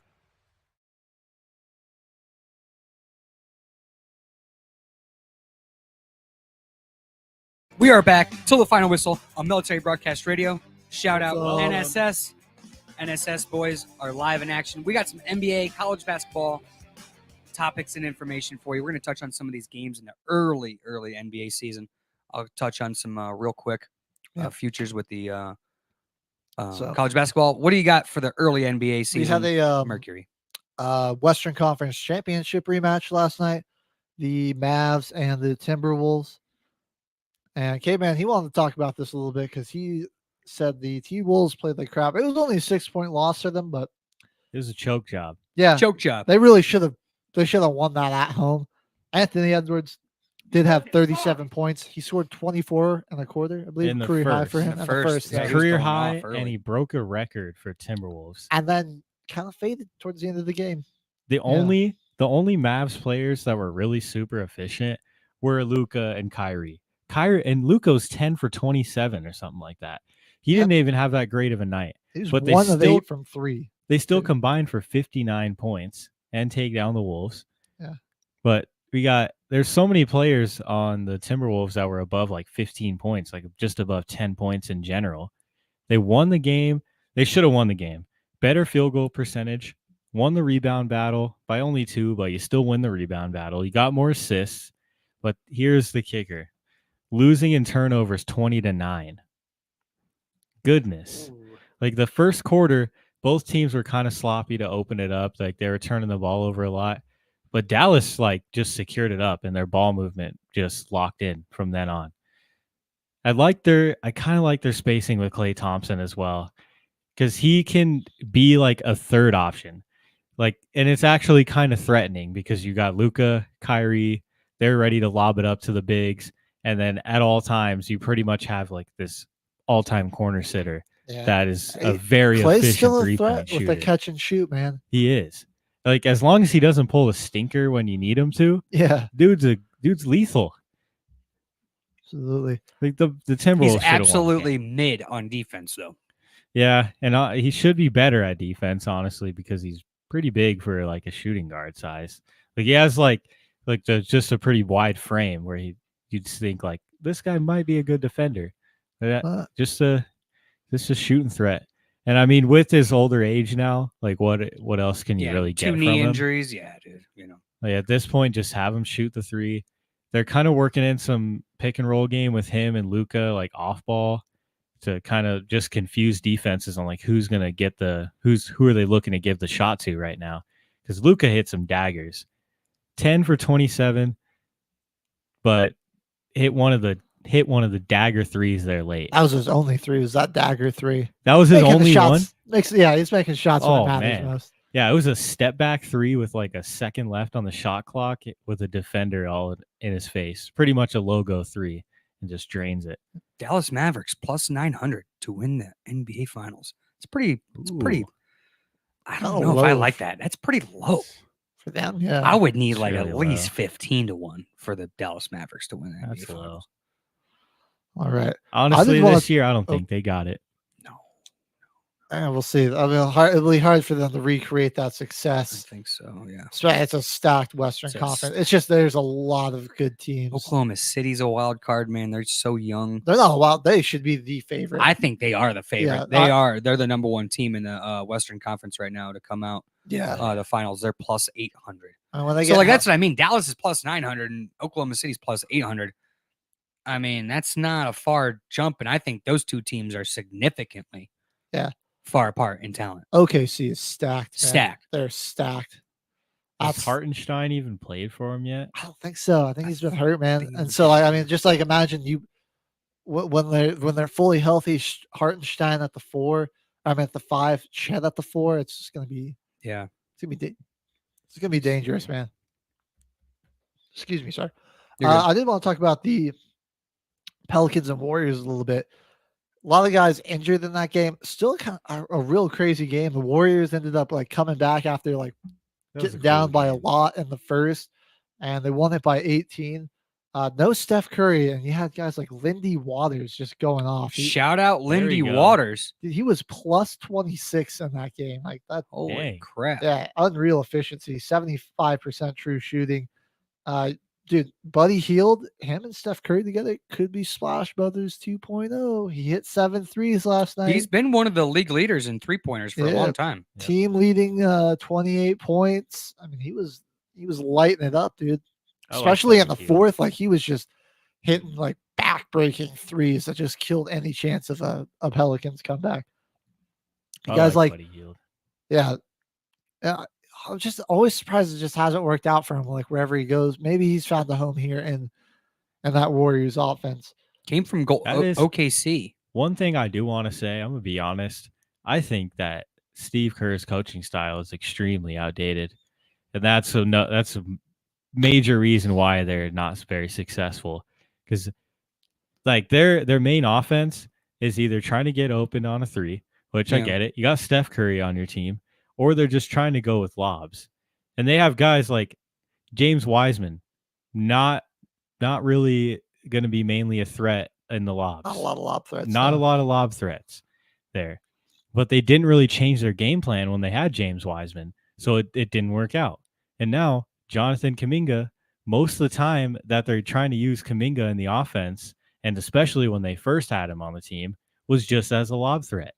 And it doesn't make any sense because that's not who Jonathan Kuminga is at all as a player. No. You got to change. You need to change something around a little bit. Yeah. That's, I think, a big reason why they're not having as much success. Like, obviously, they lost a lot of pieces. Things happen. Guys are getting older. The West got stronger. Right. Like, there's a lot of variables Good to point. it. Good point, But Cayman. that's a big reason why you should change your coaching style and change your game plan coming in with these newer players. Kerr does have that like triangle perimeter offensive system there where they're just trying to run like the Chicago Bulls triangle offense just off of the perimeter to create open threes. And it is I mean, look at the Celtics. I mean, they're shooting 275 3-pointers a game, where if like the statistics are the odds are ever in your favor. If the odds are in your favor, I mean, I guess chuck it and duck it, but it's not fun for TV. Yeah. People want to see get people dunked on.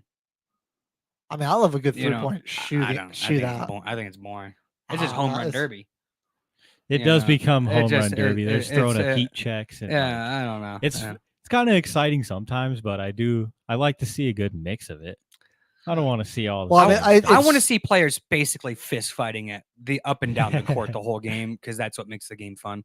For me, anyway. I don't know. It is new era. It's all right. If both teams can get it going, Yeah. But it's like if one team's just like burying the other in threes, it gets boring real quick. You're like, these guys can't do anything. It's like watching a Saints game. They're like, they're like, we got a little run, we're getting close, and then it's like they just hit 4 threes in the row, and you're like, and it's back to a blowout. Like 27-point blowout. And like the thing I don't like too, like there are outliers, obviously. Like a team gets up 15 in like the fourth quarter with like 10 minutes left. They pack up you see him doing flip cup on the sidelines. I'm like, boys, it is a volume 3-pointing shooting era. 3 threes, you're right back. Like, what are we doing?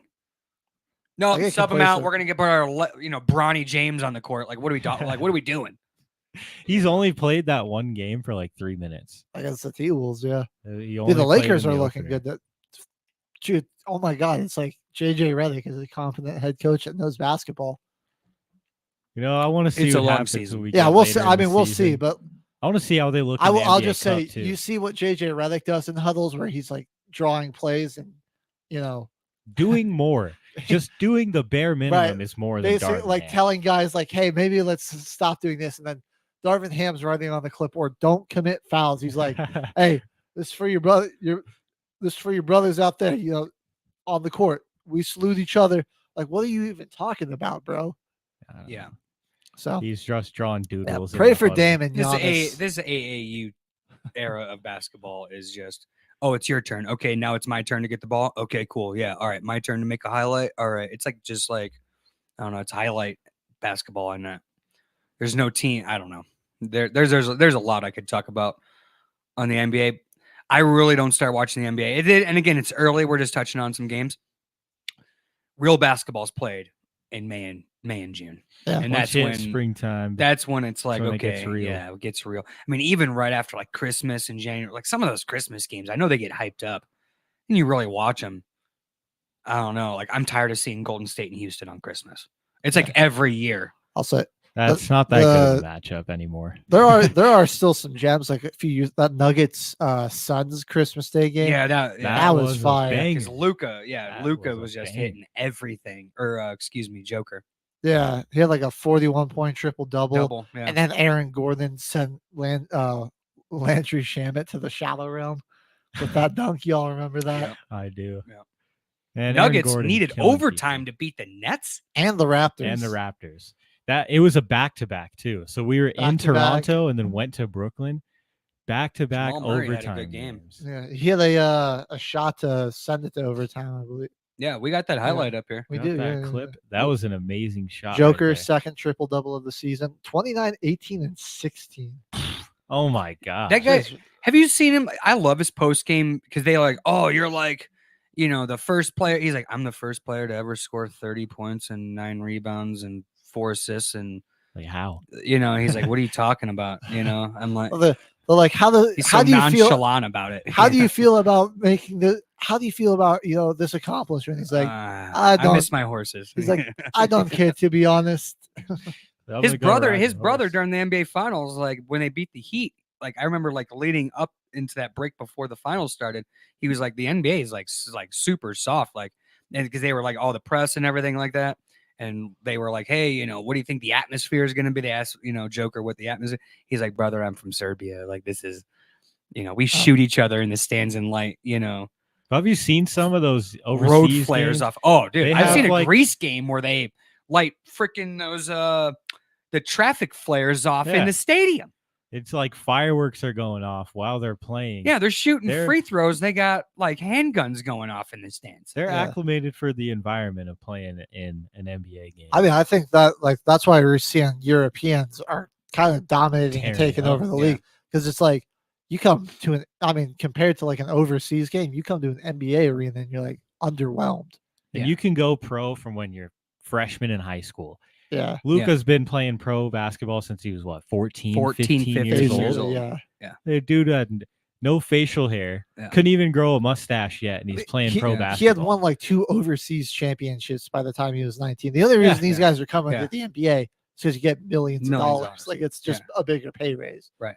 But I will say there's an issue with like how the atmosphere of these NBA games. I love basketball, but like I love college basketball more than I like the NBA. I think there's just too much of there's just too much of like an attitude and it's just watered down. I don't know. Problem like, with the NBA. I want to ask you this, Mercury, since you're you guys are basketball guys, you guys have been doing this show for a while. Shut up. I want to ask you this, because you guys were on this show last year during the NBA Finals and leading up into the season, right? Yeah. How many teams realistically do you think have a realistic shot at winning the championship every year? If you could like just put a quick number on it and round out your point. Like 2. Yeah. Like I'm kind of, I would say like 4 or 5 maybe. I was kind of in that 3-4, like realistically. Like 2 or 3. It's just so watered down. There's so many games that just don't matter now because of the back-to-backs. I think the NBA scheduling is a little off-brand too. I don't know, man. Like, it's just one of those things that, like, there's just so many teams that and then, like, once tanking starts and you're waiting for, oh, who's the number 1 guy? Okay, well, this year the news has been out. Cooper Flagg is the guy. Cooper Flagg. Duke. We're gonna touch on Duke real quick. They're one of my favorites for futures odds anyway. They're getting a huge number to win the national championship. There's just so many teams that, they're going to be competitive to win the division and probably make the playoffs, and all that, with the higher, with more, playoff teams making the playoffs now with the play-in tournament. But just to me, like realistically, there's just so many owners and teams that are just too incompetent. Like, look how long the Detroit Pistons have been trying to, turn that team around with all these top draft picks and all these coaching channels. Oh, we got this guy now. Oh, we got Cade Cunningham. Doesn't matter. He's a gem, but it doesn't matter. Tobias Harris. All right. Oh yeah. Here we guy. go. Yeah. Okay. The Cade Cunningham is a gem. It just doesn't matter. Like, it's already too late. Yeah. Paolo Banchero drops 50 for the Magic. Magic, realistic shot at winning the NBA Finals? Probably not high. No. Even to make the conference championship, not high. Maybe to make the playoffs, cool, awesome. But I mean, I don't know, like, good job, But at the same time, like, NBA is just so insane, and it's so many games. I think they'd be better off too, like the NHL, dropping the game total like 50 something games. And if you want to emphasize the play-in tournament that is brand new to NBA last year with the Lakers winning that little in-season tournament, you want to emphasize that too. Shortened season, don't have as many back-to-backs. Have 62 games instead of 82 That's games. what's killing. That's what kills it too. Yeah, the Nuggets going to Canada. And then, I mean, it's kind of close, like Canada to Brooklyn. And New these York, guys are but on still, private jets with lounge chairs and beds in the. Still plenty of travel time, like jet lag. Even if you got a Yeah. fancy plane, There's jet like lag. you're still gonna be exhausted. Yeah. Flying in, and then you're going two back-to-back nights, and it's gonna be overtime games where like 100, 200 something points are scored. Denver, yeah, those scores like 144 to 138. It was like 139, I think. Almost 300 points scored in that game, and they just flew into Brooklyn that day. Yeah, like they got the there night. that day. Yeah. Like, come on. Jamal Murray hits a huge shot to force overtime. Let's check out this because I saw it on ESPN Top. This was one of the ESPN Top plays on SportsCenter.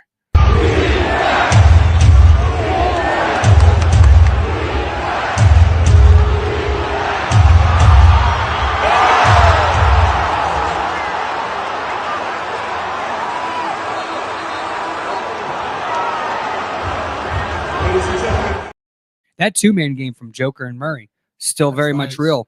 Nuggets will have some adjustment, turnover with their roster too. Their bench needs some work. But I love their coach, Mike Malone. He's the man. Yeah. Joker's the man. Murray's the man. They just paid Aaron Gordon. They're going to solidify that bench. I think they'll figure it out. I've never been all that high on, I just blanked on his name. I just had it. Michael Porter Jr. I thought he would have been a prime time after the NBA Finals. His stock is so high. I thought they could have gotten a couple of depth players there and to replace what he brings. If you got to bring in two guys to replace his 3-and-D action, because that's all it is. It's just chuck and duck and then get back on defense. I don't know if that's going to, translate long term, with his role on the team. He sort of is a volume shooter. He needs to be hot. Momentum with him goes up and it goes down. He's very hot. He's very cold. streaky. For me, I think you can get a couple of solid players off the bench to replace what he does, and you cash in early with his high, stock price versus where you got him, in the draft. I know you gave him a little bit of a mini bag, but I don't know. I thought he would have been a prime time trade I think piece. they are still holding on to hope that 'cause he was initially projected to be like a top 3 pick before the back surgeries. Yeah. And so I do think there is still that hope to that maybe more of that dynamicness from a player can emerge. And I've always seen some flashes of it where he can, where he works on his mid-range shot a little bit, and he's like a slasher to the rim and everything. He can dunk. He can go. He's a big guy. It's just that But- body over the Yeah. Just figure out safe ways that he can still use his size to his advantage, because Right. he's a pretty oversized 3 in most scenarios. He's coming out there and he's going to be a few inches taller than the guy that's guarding him. So even if you're just working, you got Joker, best footwork in the post game ever. Oh, yeah. Turn this guy He can do anything. Turn this guy into some more extra ISO ball for your team. Literally do Yeah. anything to try to get more scoring out of him than just shooting. Yeah. I think he is a liability handling the basketball too. So that's why you really only see Joker and Murray running that 2-man game up the court. Because it's just because kind he's of a built for huge them liability. We'll see with Russell Westbrook down the stretch coming off the bench there. They need another ball handler on the court. KCP was kind of that guy too, where he could, as a 3-point shooter, bring the ball up if you need to, because a lot of teams we've been seeing in the playoffs the last couple of years, they've just been pressing Jamal Murray when he's bringing that ball up the court. That slows down the Denver Nuggets offense. Like that hamstring injury that he had last year in the playoffs, He can pretty much only go one direction from that point on. Right. He's not as explosive off one leg for just every single game. You gotta see him. Yeah. So from there, it makes guarding him that much more easier. And then still, like, just being as aggressive as possible against him, just meeting him at the half court line is really kind of what it takes to get him sometimes. That Pacific Division with Phoenix, Lakers, Golden State, Clippers, and Sacramento. I think that's going to be a dogfight, boys. All those teams are 3-1 to start the season, 2-1. Kings ain't Clippers, bad. They're going to sneak Clippers, in I think, there. might fall off. I don't really trust the Clippers right now. Denver Nuggets 2-2. Can they stay OKC leads that healthy? division 3-0. Yeah, that's They're already down Kawhi. Yeah. Dallas and Houston, or Dallas is 3-1, Houston 2-2. I think Memphis is obviously going to step it up there. I think they're going to close it out, and I think they'll be at the top of that division with Dallas and Memphis. Dallas and Memphis will probably be the two teams battling for that Southwest Division. Hey, Jimmy, both of those are playoff teams. To cut you off here, we are Cut me getting a off. little short on time. Why don't you give us some quick futures on college basketball real quick? If there's anything you want to touch on them, NHL, fire them real fast, and we'll get into our pick 'em for the week. So obviously, Connecticut, back-to-back national championships. They've opened up at plus 900 to win the national championship again. That is too rich for my blood. I will not be taking that unless they like go on like a losing streak and then their odds fall. A couple guys get injured. It's hard to go. It's hard to three-peat. A lot of turnover in college basketball. Love their coach. They probably have the best coach in the NBA right now, or in college. Turning down NBA deals. Love Duke futures odds 15-1 right now. Some places you have to shop around because they are also at 9-1 and 10-1. I got 15-1 on BetMGM last week when the odds opened up for college basketball. Love Duke's futures odds. They got the stud Cooper Flagg. I really like their head coach, ex-player. We're going to see about them. Another team that I love to go to the Final Four and maybe raise the banner, Houston boys. They've opened up 15-1. Solid team, senior-laden team. They've gone on a couple Final Four runs. I really think that they've executed perfectly in the transfer portal. They have no turnover. They have a lot of value add. I really think, and they're a big and physical team. Really like Houston. North Carolina is going to be one of those teams, too, to watch. They're right now 20-1 to win the national championship. You can also find them. I got a 14-1 ticket for them just to make the Final Four in the NCAA tournament. I really think that's going to be another good team. If you want to go like super long odds and look at a futures for like a super long shot team to win the national championship, I really love this team. They're super loaded. They went on a run last year. They lost kind of early, but a loaded team coming back. Marquette. You can get 75-1 return on your money for them just to make the Final Four. I think those are insane odds just to make the Final Four. 75-1 return on your money. Early basketball season starts up next week. We're going to have all the action until the final whistle. Military Broadcast Radio. Follow us on TikTok. Those are just some of our early and college basketball futures. Long season, just getting going. We're going to have all the action here. And the conference realignment. And the conference realignment, it's going to pay dividends. Basketball. Well, it's going to change so much. Yeah. Like, I think one team I want to watch out for, just because I want to give a free shout out. Colorado. They got an ex. I went to Pomona. They got another Pomona alum that transferred. Shout out from, Pomona Panthers head coach Colorado Nate Johnson. Mesa. We were able to call some of his games when they played Regis. But Trevor Baskin, look out for 22 on CU this year. Shout out 22 Trevor I want to Baskin. see what they do. I like it. was nice. I like it, Caveman. I like it a lot, dude. He was like the leading scorer there on CMU. He was their best guy. So we'll see if that transfers over to some Big 12 play. Yep. I'm excited to see where they go. But it's time for pick. It's time for pick 'em, boys. Let's get to it, baby. Pick 'em, boys.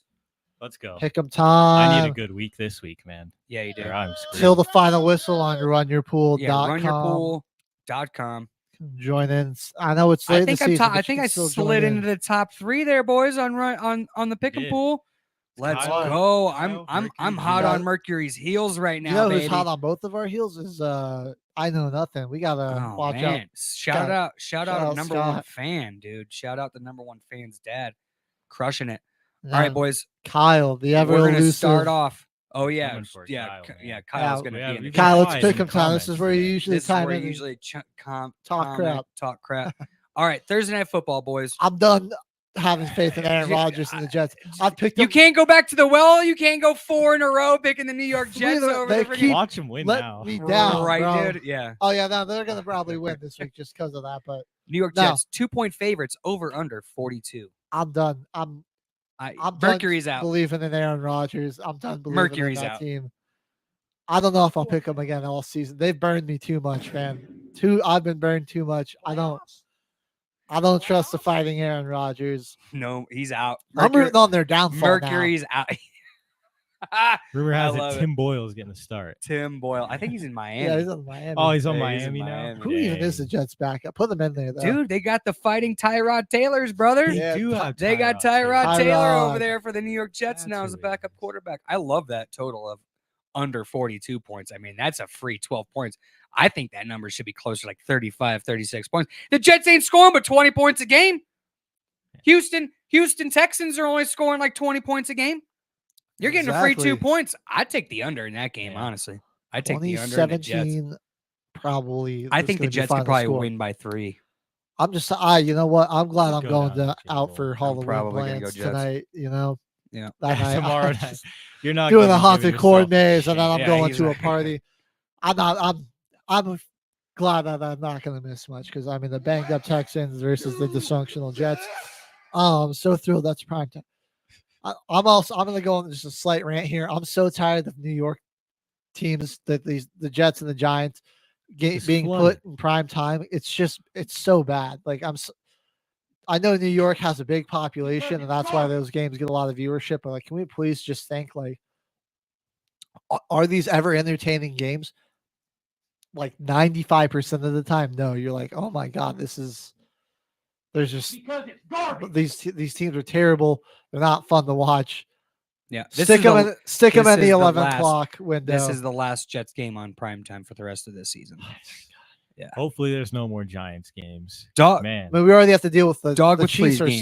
so boring. They're so boring now. yeah, Like it's they're boring. already also crammed down their throats in prime time. Yeah. All right.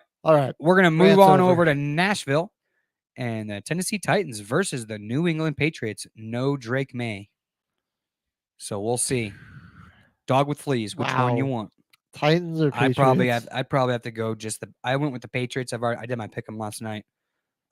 We go Titans here. I went with the Patriots. I'm doing the Titans too. They just went. They just won last week. They're hot. I guess and the Titans are an absolute joke. I have no idea what they're doing over there. If they start Mason Rudolph, They do still, even though they think gave they up are. 52 points, they do still have one of the better defenses. That's like in terms of yardage allowed. And they're the home team too. Yeah, I don't know if that Total is 38 even. I'm not confident in the Patriots' ability to go No. up against a good defense Yeah. like this. Yeah, there's no chance that Tyler Boyd isn't going to have a very good day Yeah. with L'Jarius Sneed. All I can guarding. say is we probably won't be watching much of this one. There's No. better games to watch. Yeah, it's awful. All right, Chargers versus the Cleveland Browns in Ooh. Cleveland. Probably got to go with the Browns here when the fighting James Winston's. Oh, really? I want to with the go Browns, dude. Chargers. I think this is a Nick Chubb breakout game, dude. Fair He's had enough. a few games back now. He's been getting his feet wet. Jameis Winston, rally the boys. I think they're going to go on a 2-game winning streak. I'm just going to bet the hot team here. I went with the Cleveland Browns. I think I'm still going to stick with the Yeah. Chargers. I got faith in their defense this more one. to at least give. Well, they did just play the Ravens, so I can't really say too much. But I Well- feel like the Chargers defense could give them a run for their money. Actually, little fun fact here: the Ravens' defense, they have the worst passing defense They in do. the league. Oh, Yeah. well, that's And the best wonderful. running defense in the league. Which is It's kind of wild. crazy because they got Humphrey and Kyle Hamilton back there. Yeah. They didn't have Marlon Humphrey last week. It They was didn't. just Hamilton. Yeah, it was just Hamilton. Now that we are talking about the Browns, I did want to say my pickup of the week. Let's go and get Cedric Tillman. There He's we still go. There you available. go. Yeah, There you that's dude. His his snap production or just his snap share percentage has gone way up since Amari Cooper got traded. Right, he was only playing about an average of 30% of snaps per game, and then the 2 games since Amari Cooper's been traded, he played 82% of the snaps, then 89% of the snaps. In those 2 weeks, he's seen 21 targets, 15 catches, 180 yards, and 2 touchdowns. Also caught a 2-point conversion. So go and get Cedric Tillman Oh, yeah. I think he's kind of the clear wide receiver one there, right? Right now. I mean, with Cooper gone now, that's who they've been going to. So Jerry Jeudy, I think here in Denver proves sufficiently that he's not a wide receiver one. I don't even think he's know a wide receiver two. Yeah. Tillman, that guy's balling. Go and get him. All That's right. my pickup of the week. Great pickup. Division game. Washington versus the lifeless Giants. Who do we got? Give me the Commanders. Yeah, gotta go Commanders here. Jaden Daniels is Easy. going to tear him up. I know Mercury's going to love this game. He's probably going to go off on a tangent about this game. I hope not too long. Denver versus the Baltimore Ravens. Here we go. That's my start of the week, baby. Start Bo Nix. Oh, no. What are you talking about? Against the worst passing defense in the league. No, do it. I like this confidence, No, man. I'm telling you, though. Okay. This is week 3 Saints against Eagles. Confidence. I like this. Exactly. Now, like I said, the Ravens are giving up a ton of passing yards. They're the worst passing defense in the league. No! And the reason I think Bo Nix's stat is one of two ways where, yeah, it's close and they got to, the way they're going to generate offense is throwing the ball because the Ravens, for some reason, have been really good against the run. Whether that be because they're actually, good at defending the run or because they get up a lot and teams abandon it. That's, that's hard to determine. So either Derrick Henry goes off 3 touchdowns against Denver Broncos. 9.5 point Baltimore Ravens are the favorites. Total is 45.5.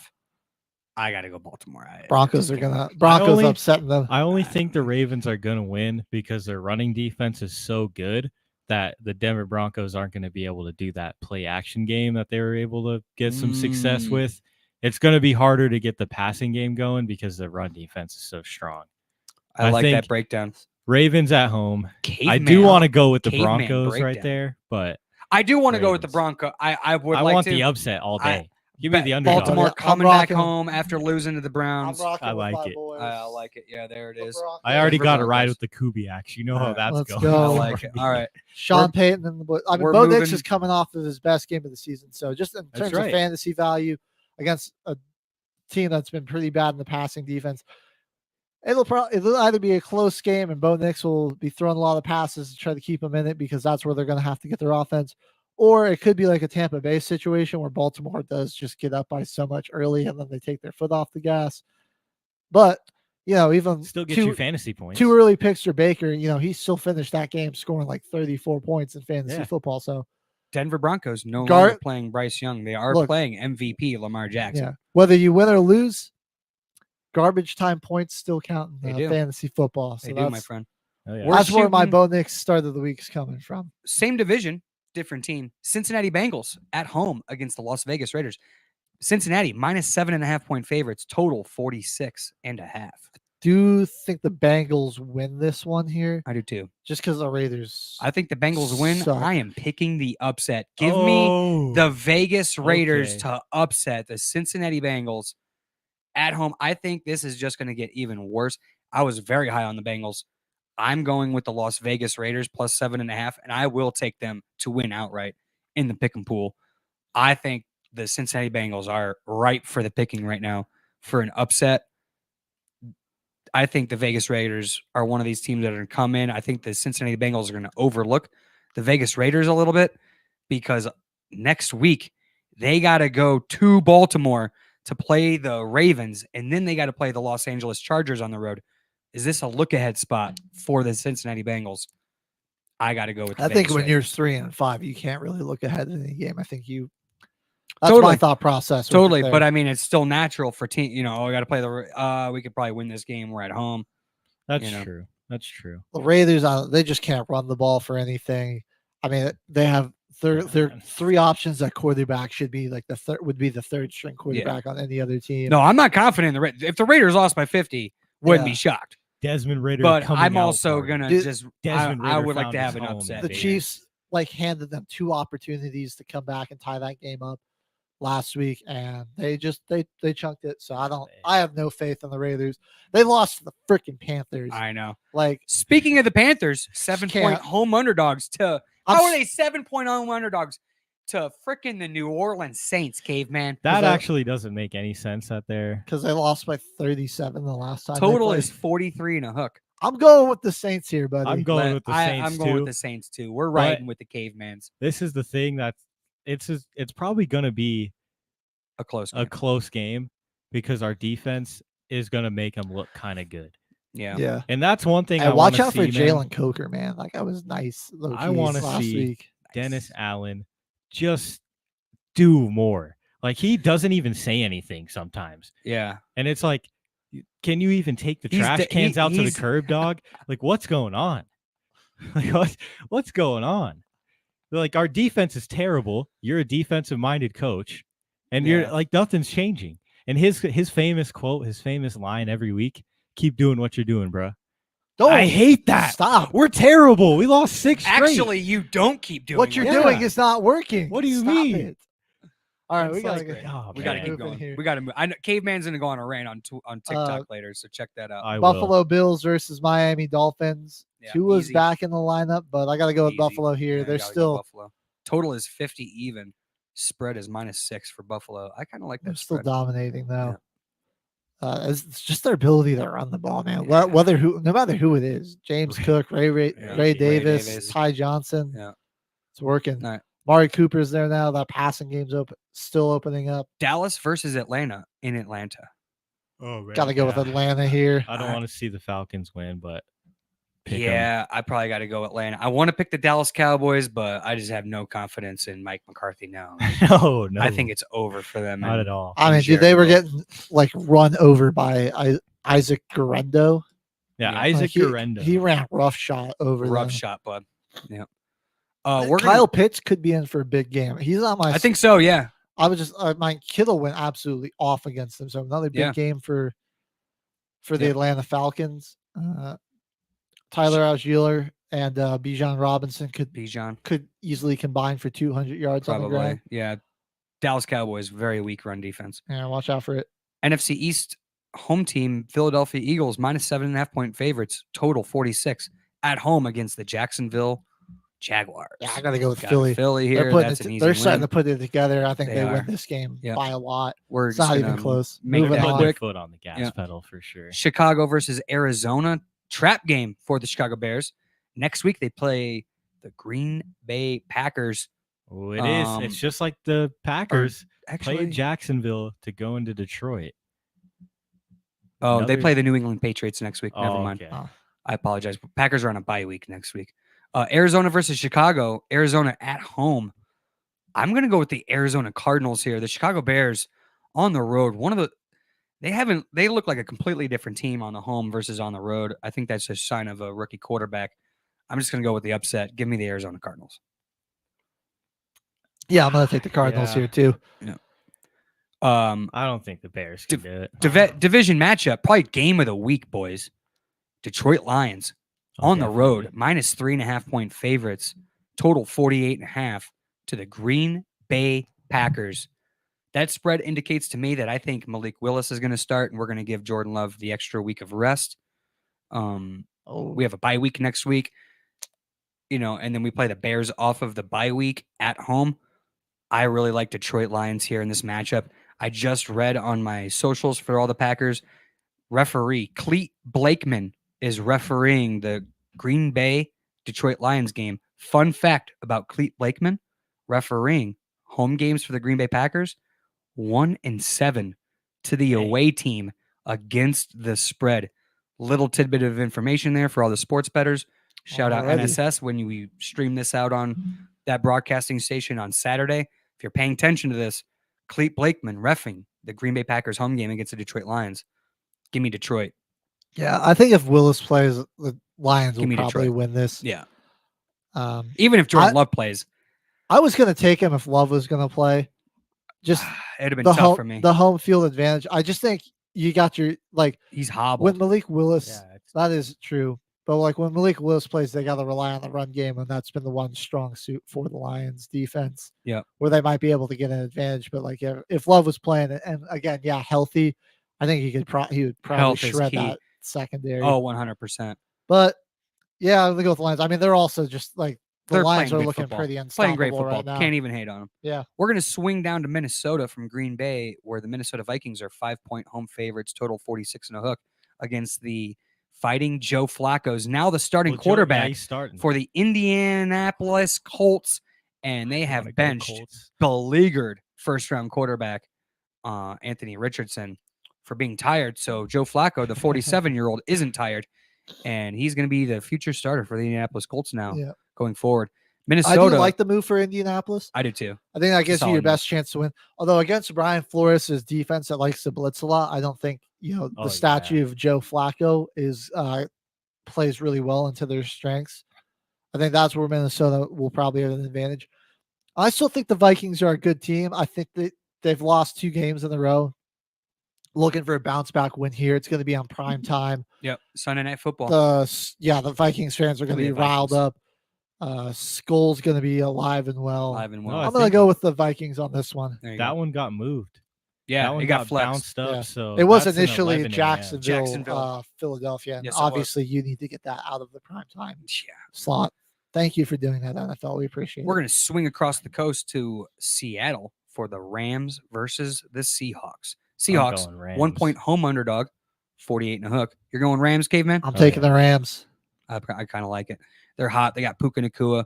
Seattle, You got the Bugs. frisky You got home Dogs. team, though, guys. Their Are home they? road They've been splits. pretty bad at home. I know they just got blown out at home, but it's just one of They those teams also that blew one play with to- a huge home field advantage with the 12th man. They also True. blew it to the Giants at home. They did. I mean, really, they're only they've looked better on the road to me this season, at least. Okay. Their two home wins that they had came against Bo Nixon's very first start, and they nearly blew that. It was just the Broncos couldn't do anything offensively, but they gave up by 2 safeties. They turned the ball over and gave us a bunch of short fields that just ended in field goals before they finally got going. And then they beat the lifeless Dolphins with no Tua. So that was But then they got just clapped by the 49ers at home. They blew it to the Giants at home. And then the Bills came in there and just smacked them around in their home. Yeah, house. that was So a crazy game last I don't week. know. Yeah, they lost by 3 touchdowns. Seattle, it's weird because I've been to that stadium. I've been there. Yeah. Russell Wilson's first game ever as a Bronco. I've seen the Legion of Boom there. Yeah. I mean, it is loud. nuts. It's built to bring in sound. So you think, crazy home field advantage, but it just And when they're healthy too, it's like just it's hasn't- one of those teams that it just hasn't been there this year though. Okay. Also, DK, he's still dealing with a little bit of an injury, so Ooh. we'll see. But I think the Rams are getting hot at the right time. I do too. Last Tampa one. Bay, Yeah, they got the Kansas Dogs City, back. Monday Night Football in Kansas City. Shout out Taylor Swift. Kansas City 9-point home favorites, total 45 and a hook. I kind of like that over. Baker Mayfield scoring points.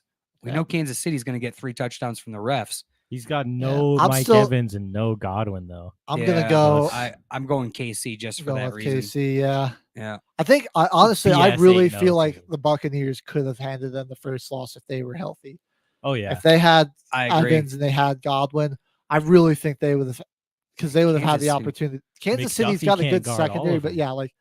I just don't think they have enough to cover everything. Rashad White coming out of the backfield, but now your Yeah. options are just much more limited. Yeah. My sit of the week is actually Bucky Irving going up against the second-ranked Okay, Chiefs okay. run defense here. Yeah. You're going to probably see a lot more stacked boxes. They want to force Baker to beat them through the air. Well, obviously, don't let them get the run game going. The only reason I'm putting Bucky in the sit, I think Rashad White's still a good sit just because of his pass catching ability out of the backfield. But I think Bucky Irving's going to probably see less pass catching downs and he's going to be on the field less in passing situations, which is where Tampa Bay Buccaneer running backs are going to have to get their points this week because it's going to be tough to run against a team that's only allowing 82 yards per game. All right. That's the show for today, folks. That is our picks for this week. We'll be back on Monday for another episode of Football Frenzy. But this has been Till the Final Whistle. Shout out NSS. We will be Appreciate you streaming guys getting on us on Saturday. here. See us on National Saturday Streaming there. Sports. Good night and good luck, everybody. Ladies and gentlemen, thank you for tuning in to Military Broadcast Radio. As we wrap up today's show, we want to remind you that the podcast of today's episode will be available right after we go off the air. So if you missed any part of the show, or want to listen again, be sure to check it out. And remember, we're here to support and honor our veterans. Your stories and experiences matter, and we are committed to giving you a platform to share them. That's right. We're here to give our veterans a voice. So don't forget to catch the podcast and stay connected with us. Giving our veterans a voice.